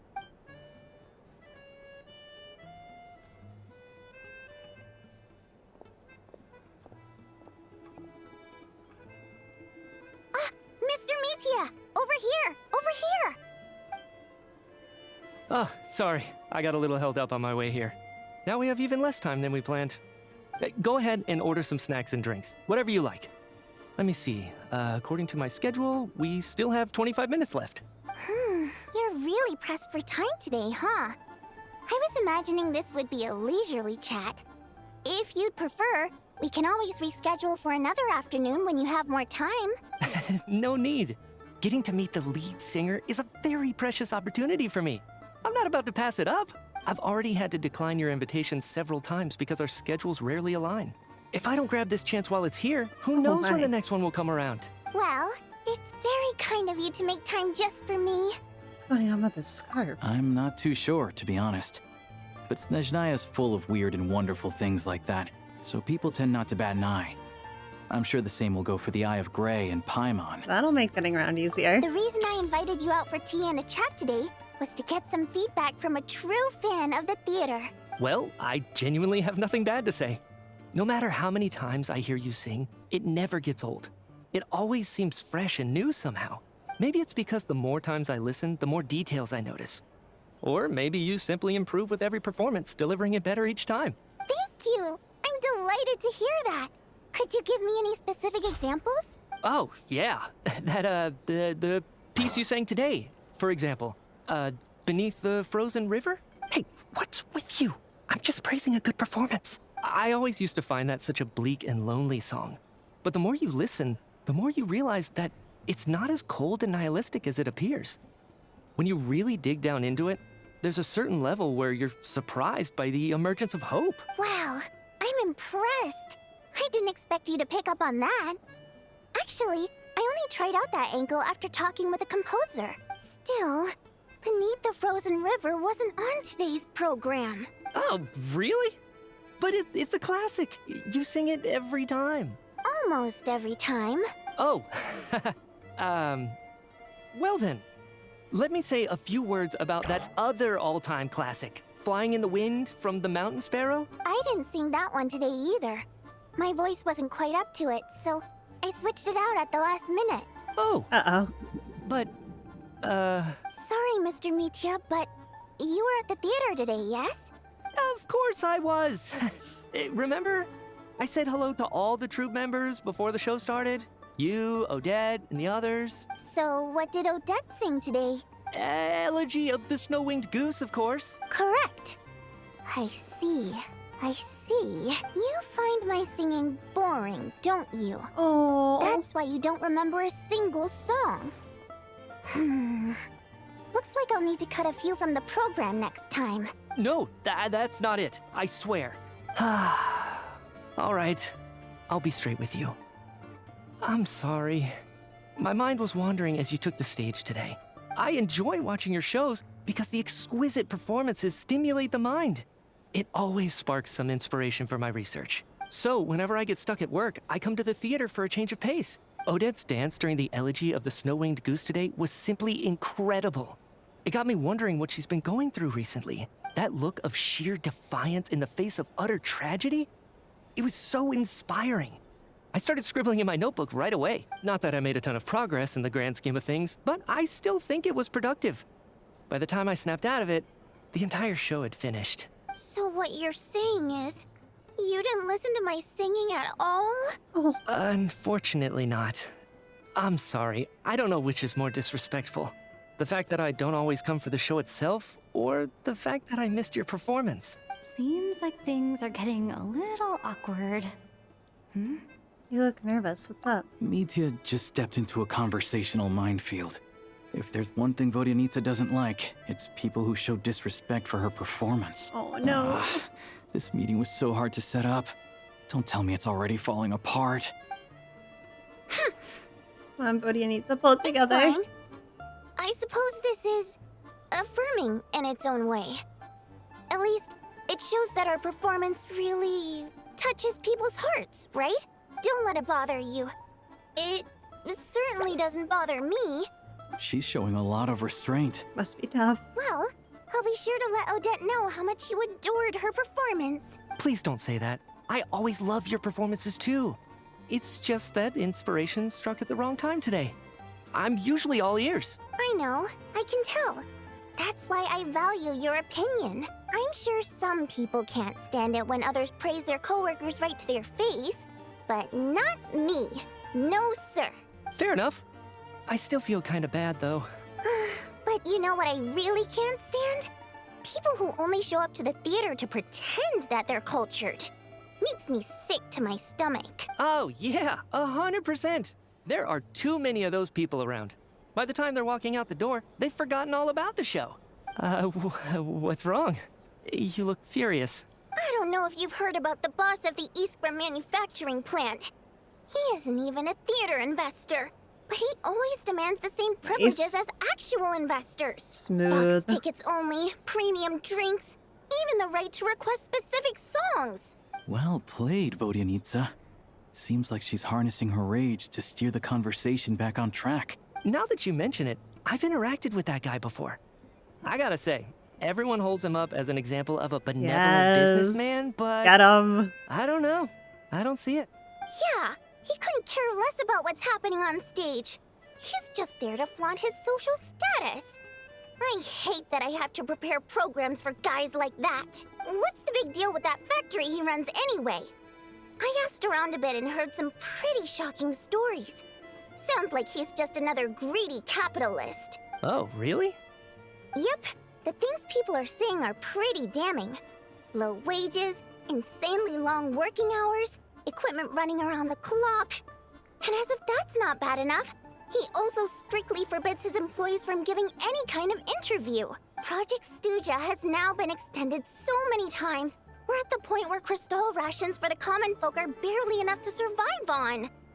Yet he even wants to get his greedy hands on them just to boost his own profits. If the rumors are true, he's in serious violation of the law. Interesting. So you've heard about it too? What? So it's really true? Who knows? I've only heard the same rumors you have. But there's no smoke without fire. Well, The this is Rooster's been enough coming of a down on push. us hard lately, demanding that we track and trace every single batch of Crystal. My coworkers in the Department of Energy have been tearing their hair out over it. The rooster? I didn't realize he cared that much. Yeah. Even though there are no restrictions on Crystal trading, the poor will wind up freezing to death if we let the rich buy as much as they want. That's clearly unfair. Looks like we'll need to arrange an investigation into the Iskra manufacturing plant as soon as possible. I never knew you kept up with current affairs beyond the theater, Miss Vodyanica. You really have a heart for the common person. Most Fae in your position have long been indifferent to the plight of humans. Well, those of us who choose to live in human cities are naturally going to pay attention to any significant upheaval. Isn't the rooster a Fae himself? I'm just surprised to learn that even someone with as much experience as him is getting so stressed out over Project Stuja. What is the end goal of this project anyway? This is it. We're finally going there. I'm sure Mitya can sense on some level that she's fishing for information. But since their conversation is so relaxed, he might just let something slip. It's stressing me out too. If I'd only made better progress with my research, things wouldn't have dragged on this long. Oh, so your work is related to Project Stuja? That's right. The Armory Palace needs a brand new energy source. Not the power of the Light Realm and not elemental energy. Right now, the only thing that meets the requirements is the power contained within stellar linchpins. But harnessing that power is costly. Each step of the process requires enormous amounts of Kresnik crystal. From extraction to quantification to attempts at conversion, progress has been painfully slow, and the team is getting burned out as time goes by. Sometimes, I see people staring into space as if in a trance. Could it be that this new energy source has side effects? No, it doesn't affect us, because the energy is used for... Oh. Okay, I got it. Stop choking me. Dang it, magic scarf. Sorry.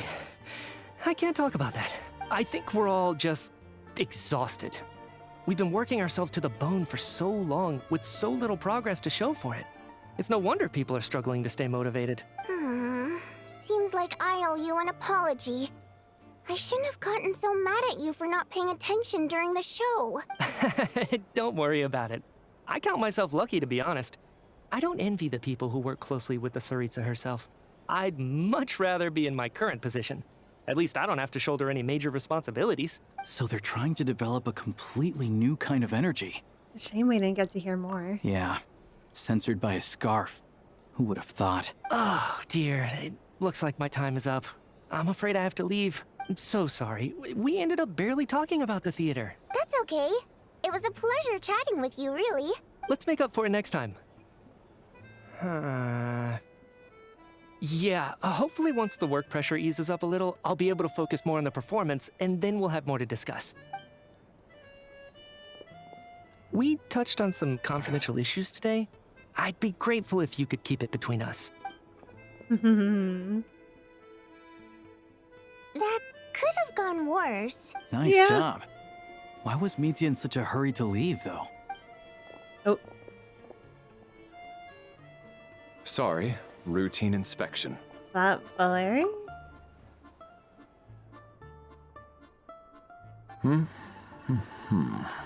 You're too late. Let's go. So he wasn't rushing to get back to work. He must have calculated that Valeri would find him here in exactly 25 minutes. That's frighteningly accurate. One of the main duties of the Special Assignments Battalion is to ensure that important figures stick to their schedules. Sounds like Mitya's archenemy then. All right, time for us to get going too. Excuse me, check please. We'll settle our check too then. Oh, hello there. Mr. Mitya paid the check before leaving. He also asked me to pass on a message. He said it was an honor to share his tea break with Miss Vodyanitsa and her two friends. No. Wait. So he knew we were here all along? This raises a lot of questions. Did he deliberately mention the new energy source so that we'd overhear it? Maybe his work isn't confidential after all. Maybe the key here is the purpose of this new energy. I guess that's the next thing to look into. Guess so. Vodyanitsa and Alosha have both left. Time to head back and call it a day. You're back! Here pretty early today. How are you feeling? Paimon was just gonna mention that. After she woke up today, Paimon felt like her temperature was completely back to normal. great. But her strength still hasn't returned. Still, there's some good news. Paimon thinks she might have figured out the source of the problem. Really? It's like there's some kind of mysterious power affecting Paimon. Paimon's never felt this way before during any of her travels. She only started feeling this way since we arrived in Snezhnaya. Some kind of mysterious power, you say? That's right. The Armory Palace needs a brand new energy source. Could that have something to do with this? What is it? You're making that face again. You know, the one you get whenever you have a light bulb moment? Let me tell you what I found out today.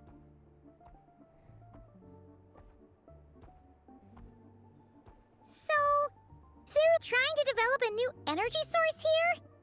And you think that might be why Paimon's feeling unwell? Yep. Well, Mitya denied that the energy they're researching has any side effects. Although, he did say that people working on the project have been having issues with their concentration and short-term memory. And even so, those are completely different symptoms from Paimon's. This power you mentioned, can you sense where it's coming from?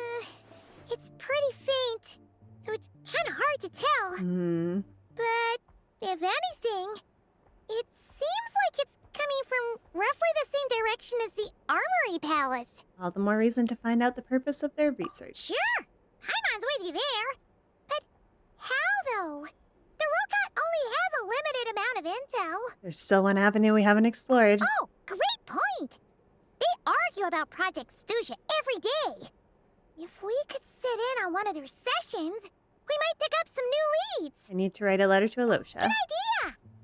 Oh yeah, while you were out, Paimon tried all the yummiest looking desserts in the Potvoria restaurant. This one seemed right up your alley. Aww. So, Paimon saved some for you. Come try it once you finish writing your letter. Thanks, Paimon. Alosha replied. He says that we won't be able to speak at the Vetcha, but he can arrange for us to attend as visitors. Time to get ready. Then head to the Snezhnaya Vetcha. Keep walking straight into that wall that's outside of our door every time. Ah, Miss Vodyanitsa, prima donna of the Korolievsky troupe. What a surprise meeting you here. Will you be sitting in on a session of the Vetcha? Sorry, I'm not taking interviews today. Oh good, you're here. The session's about to begin. Let's get inside. Please wait, Miss Vodyanitsa. Could you introduce me to your new friend?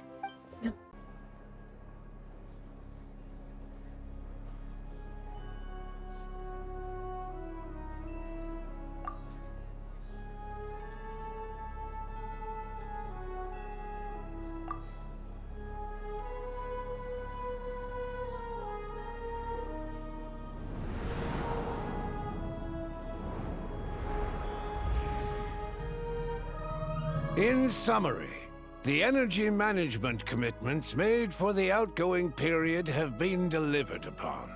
Furthermore, both the production and consumption of Kresnik Crystal show clear signs of stabilizing. The relevant agencies have assessed the present circumstances and determined that the status quo can be sustained until the next period. For detailed statistics, I would refer you to the industry reports that have been distributed to all persons present. It should also be noted that while the recent blizzards have led to a significant increase in people's energy expenses, this is strictly a short-term phenomenon associated with a remotely located monster. Her Majesty the Tsaritsa is giving her full attention to this matter. We should have every confidence that it will be dealt with swiftly and conclusively. A financial report on disaster relief is also present in this report, courtesy of Pantalone. Why does it keep getting noisier in here? They cover the same old ground every single time.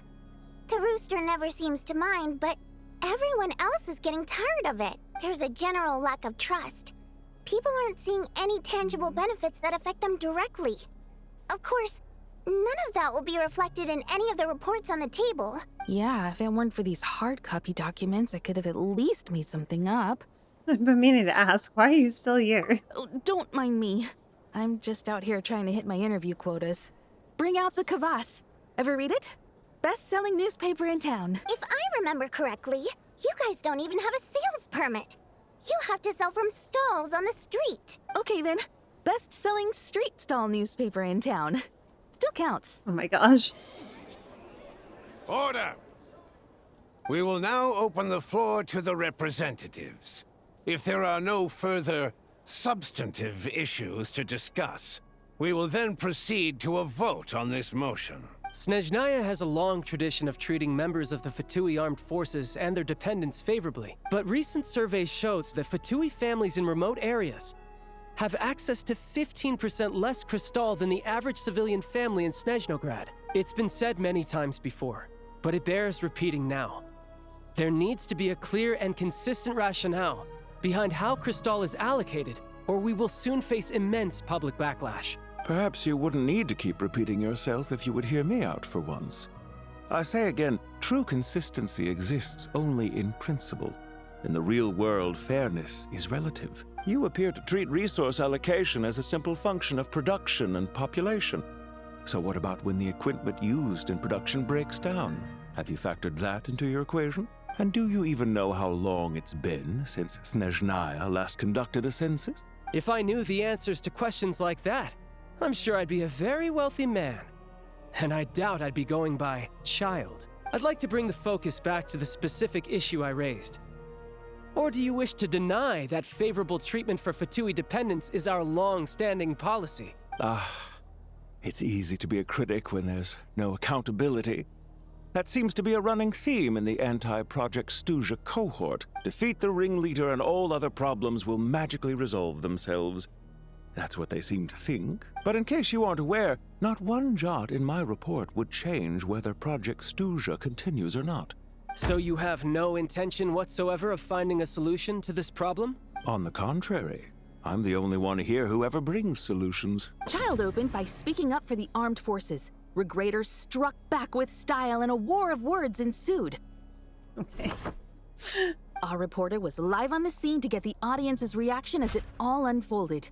Who do you support? I think Child raised some issues that need addressing. The people have spoken! Child received raucous applause from the crowd as he pushed Regrader onto his back foot with a relentless barrage of questions. It had to be seen to be believed. Now you see why they don't have a sales permit. However this reporter wants to spin things, I haven't forgotten that Tartaglia was representing the Northland Bank when we first met in Liyue. So, surely their relationship can't always have been this strained. You two are getting off topic. Let's focus on what the data is saying. Mr. Pantalone, may I speak on your behalf? Oh, please do. I'm more than happy to save my breath. Crystal distribution policy undergoes modifications with each new period. The ultimate goal being to find the most reasonable method of allocation, which I believe is what Mr. Tartaglia also seeks. But I fear many may have been misled on this topic by extremist activists. To clarify, Project Stuja is not the root cause of the problem. It is merely a framework for resource distribution. The most recent reports all point to Snezhnaya's resilience and adaptability during this period of fine-tuning, and give clear indications that a distribution framework is improving with each iteration. To make drastic adjustments without first considering the risks would likely do more harm than good.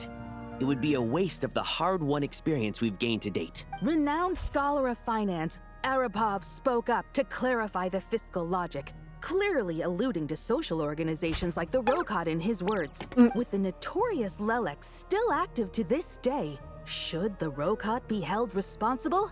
No, there is someone else to blame. Where did you get Rokot from, and who's the Lelex? She's just rephrasing what Mr. Pantalone said. The Rokot are the critics he accuses of taking no responsibility for their actions. As for Lilac, you won't have heard of him yet. He's currently the most famous member of the Rokot. Well, more like infamous. Ending Project Stuja has become an obsession for him. Unlike the more decent ones among us, he believes that votes in the Vetcha are all that matter. So whether it's threats, coercion, or bribery, he'll use whatever means necessary to get people to change their vote. There's more to the Rokot than I thought. And since we're already on the subject, what do you think of Lelec's methods? Are you for or against? Hard to say. I suspect there's more to his story. Well, whatever the story is, his actions benefit us all. We stand with Lelec. At least someone here wants to take this discussion seriously. I've been considering that issue myself. What you really need is more precise regional data, right? I think it would be easiest to let the Fatui handle it, since they're already in charge of Crystal shipments anyway. We may as well get them to collect some data while they're at it. Whatever you need, you can ask the Fatui to look into it for you. In terms of supervision, I think the Druzhna would be a good fit. I had hoped to discuss this with Miss Vesna, but sadly, she's not present. I will be happy to take a note of your suggestions and present them to Commander Vesna for a decision upon her return. The Commander has always taken a keen interest in Project Stuja. However, given the Druzhna's demanding workload, I'm afraid it may prove difficult for them to provide any practical support. Let us refrain from jumping to conclusions until a concrete and actionable plan is in place. My apologies, Lord Rooster. There are numerous issues to address here, including manpower, time sensitivity, and reporting lines. Nevertheless, I support drafting a proposal. Follow the usual procedure, and it can be raised as a new motion for all parties to evaluate at the appropriate time. Good going, child. In that case, I'd like to share one thought before the proposal is drafted. The issue of time sensitivity was raised just now, which I presume relates to the official reports. In fact, the Energy Commission already collects regular statistics on each urban center and its surrounding area. Would these be of any use? That's a good idea. I read every issue of Sviet-Lolaidovka's report, and although my focus is mostly on the section about equipment operation, the energy consumption statistics also yield a lot of insights. Be that as it may, does no one see an issue with using local data to determine Crystal quotas? In the long term, it seems like a very risky solution. Not if they are used purely for reference. So long as we have the report from the Northland Bank's headquarters to corroborate it, no one will be able to fool me. Very well then. It appears that this arrangement is acceptable to all parties. Yeah, sounds good to me. The members reached a provisional consensus on the issue of improving treatment for Fatui soldiers. You noticed the reporter jot down a few words before suddenly crossing everything out and starting a fresh paragraph. Today, the prima donna of the Korailievsky troupe attended a session of the Snezhnograd Vetcha in the company of a most charming young lady. The question on all our minds is, what is the true nature of their relationship? Write anything like that again, and I'm revoking your permission to interview the troupe. Got it? The remaining discussion covers everything from energy to healthcare, technology, and industry. All parties take the opportunity to express their stance on Project Stuja. You ignore Mironova as she carries on writing her sensationalist report, but after a while you start to feel that reading the news from her might actually be more interesting than being here in Now person. then, if there are no further contributions from those present, we shall proceed to the final vote. Hey, check it out! Is that Yuganov. What made him vote against? Why now?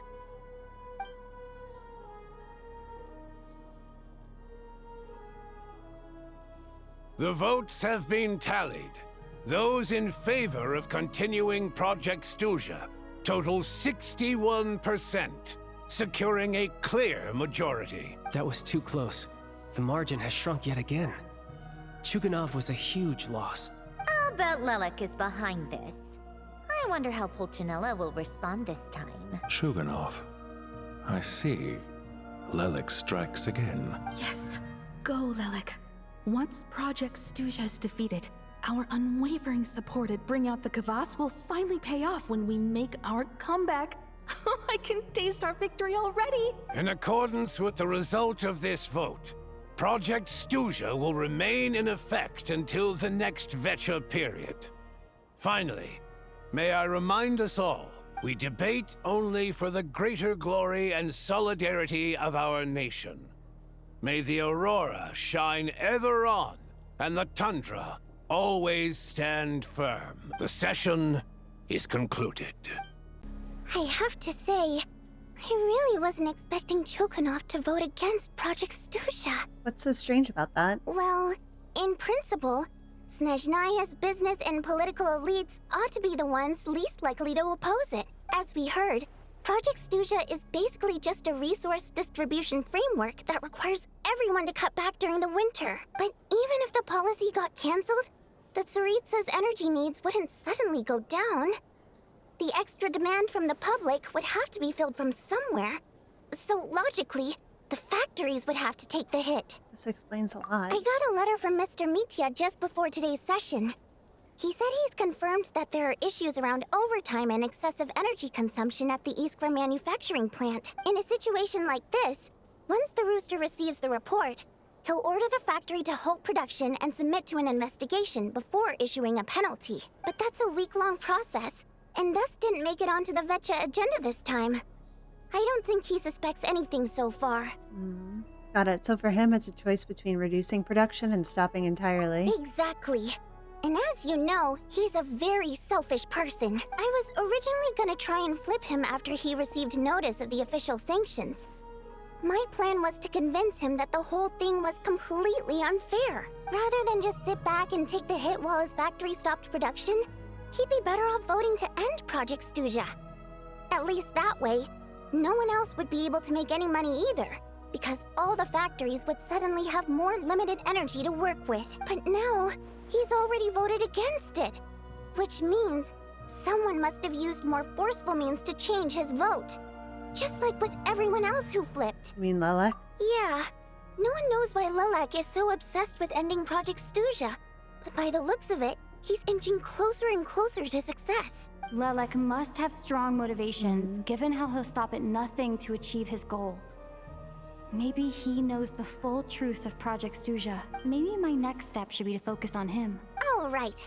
What are your plans for the rest of the day? Shall we head out? Hey, comrade. I noticed you were here during the debate. I didn't take you for a political enthusiast. Greetings, Harbingers. I just happened to have some free time today, and my new friend here thought it might be fun to check out the Vecha. Ah, Odette must have introduced you. Looks like you two are getting along pretty well. I'll leave you to catch up. I should head back to the troop. Sure. Break a leg and all that. Thought it might be fun to check out the Vecha, did you? Things are never that simple with you, Traveler. There's no way you're here for kicks and giggles. Tell me I'm wrong. I learned an interesting tidbit today. Oh, yeah. To some, he's a captivating enigma. To others, he's the bane of their existence. Are you others? No one ever thought that some anonymous nobody from the Rokot could cause such a stir. Is it okay if I start digging around? Huh? You want to look into Lelek? Then I'm sure his days of anonymity are numbered. What do you think, Sandrone? Fine by me, I guess. If the Traveler actually manages to expose Lelek, it'll be doing Pulcinella a favor. In return, it seems fair to let her in on what we've learned so far. My thoughts exactly. Sharing is caring, after all. Head back to Glupov and grab the files on Lelek. It's easier to just pull the records than go through the rigmarole of getting the traveler a visitor's permit. As you command, child, sir. In that case, since we're going to be waiting anyway, I'll have someone brew a pot of black tea. Lovely.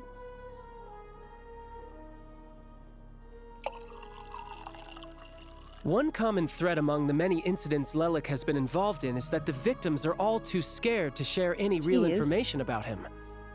Clearly, he must have threatened them in some way. His modus operandi is to silently infiltrate the scene and leave a threatening letter behind. But neither the letters nor the crime scenes ever yield any clues to his identity. So all these files have to offer are short statements by the people affected. They don't give us a lot to go on.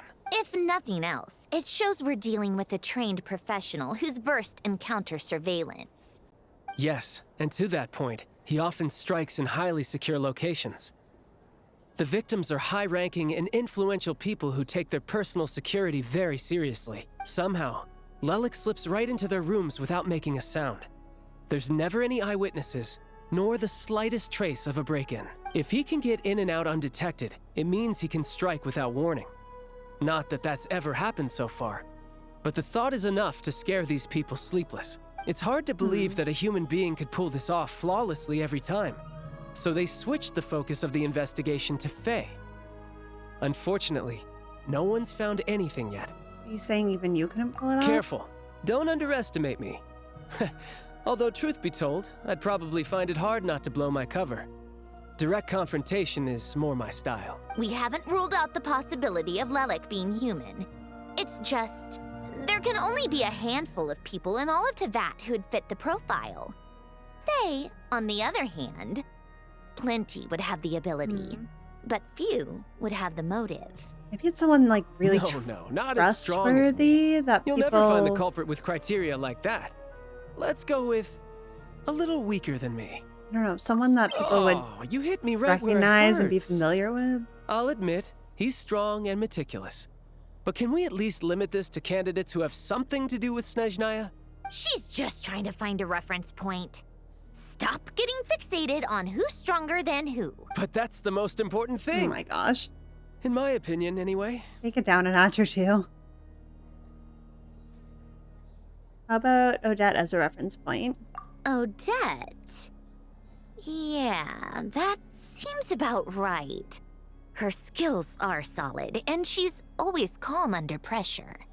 And she's someone that people would recognize and not be afraid of to let she's in. Fatui, so the likelihood of her working against us is pretty low.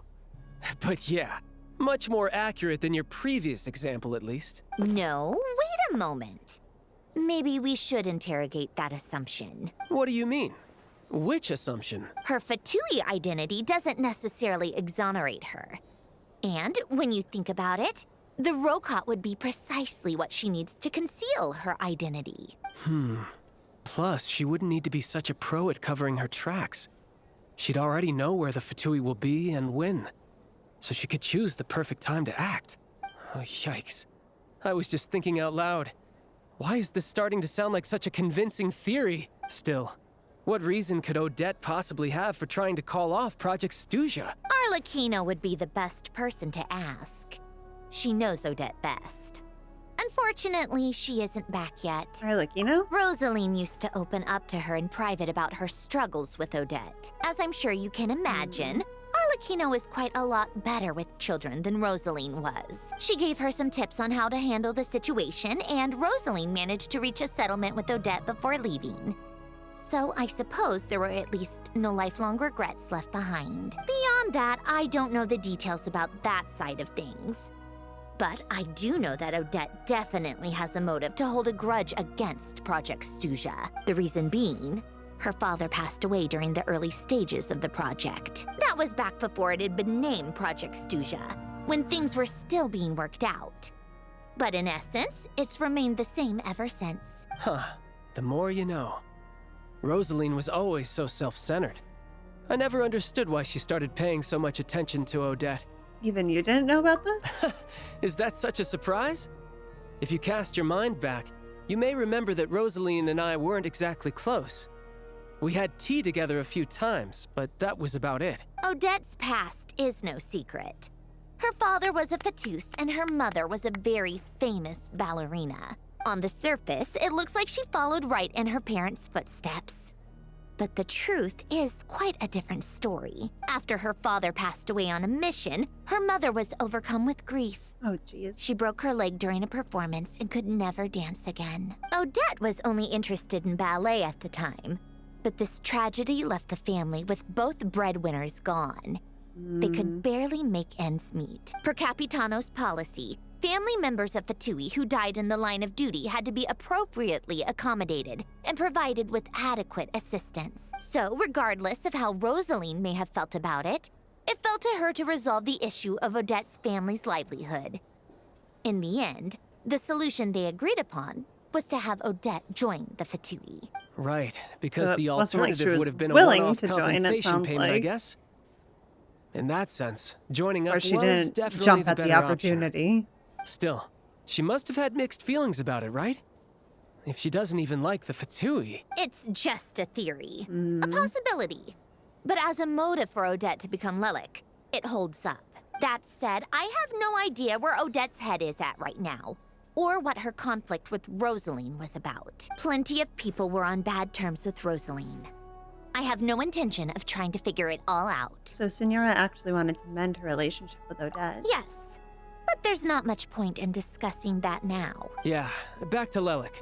Since our investigations so far have turned up next to nothing, we've got nothing to lose by trying a new angle.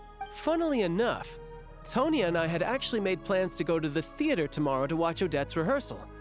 Unfortunately, thanks to this Lelik situation, I'll be stuck working overtime again. Which means you can go in my place. No point wasting the ticket. Plus, you'll get to meet Tonya. Cute. What's the rehearsal for? Spirit Seeker.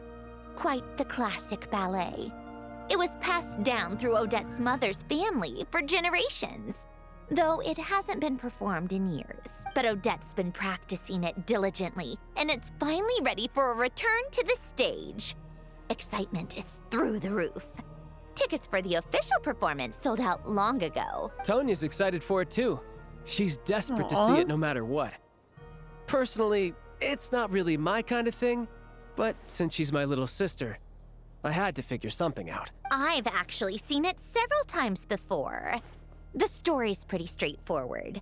The lead character follows a trail of clues left behind by a spirit, gradually recovering her memories along the way. It's a tale of love and regret. So not exactly reinventing the wheel, at least by today's standards. But when that classic melody kicks in and the lead character begins to dance, it always gets me. It really is beautiful. Not an easy dance to do justice to, though. I know it's always been Odette's dream to perform this piece, but I'm not sure she's really ready. In that case, I think that even if she is Lelik, we should wait until her performance is over before we respond. I'll let you take it from here, comrade. That's nice. Give her a chance to perform. Sounds like you've made a ton of progress today. It's good that everything's going so smoothly. Next step is to head back to the theater and get a clear answer from Odette. Be easier said than done. Either way, Paimon doesn't get the sense that she's a bad person. No, I don't Sure, think so. she might have done some pretty extreme things, but Paimon bet she has her reasons. Maybe this is going too far, but like, with everything she's managed to do so far, wouldn't it make more sense in theory to be even more, you know, heavy-handed? Why leave a letter when she could, well, we know there are plenty of other ways to keep people in line, right? The point is, she could have gone further, but she didn't. So, if it is her, she's got some principles at least. I want to believe in her too. Yeah! Well, all you can do is follow the facts wherever they lead. How are you feeling today? No change, really. But that thing Paimon told you about yesterday? Paimon feels like she can sense it more clearly now. Really? Hearing you talk about your day makes Paimon itch for an adventure. Aww. If only she could be there with you so we could experience it all together. Yeah, I wish you could be there too. I'm not used to adventuring alone. But don't worry, we'll get to the bottom of this. Guess it's just one of those things. never mind. Paimon will behave herself and keep resting.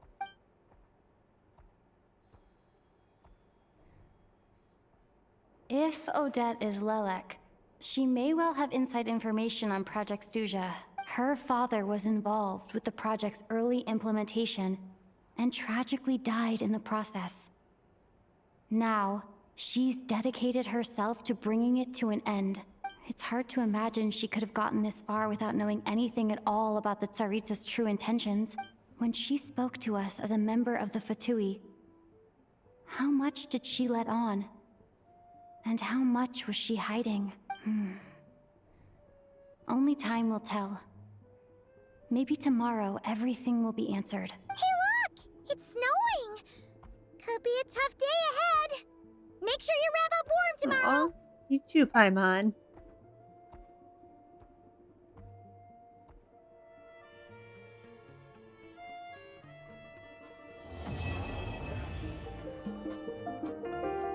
All right, well, we will wrap up here for today. A very interesting Act 1.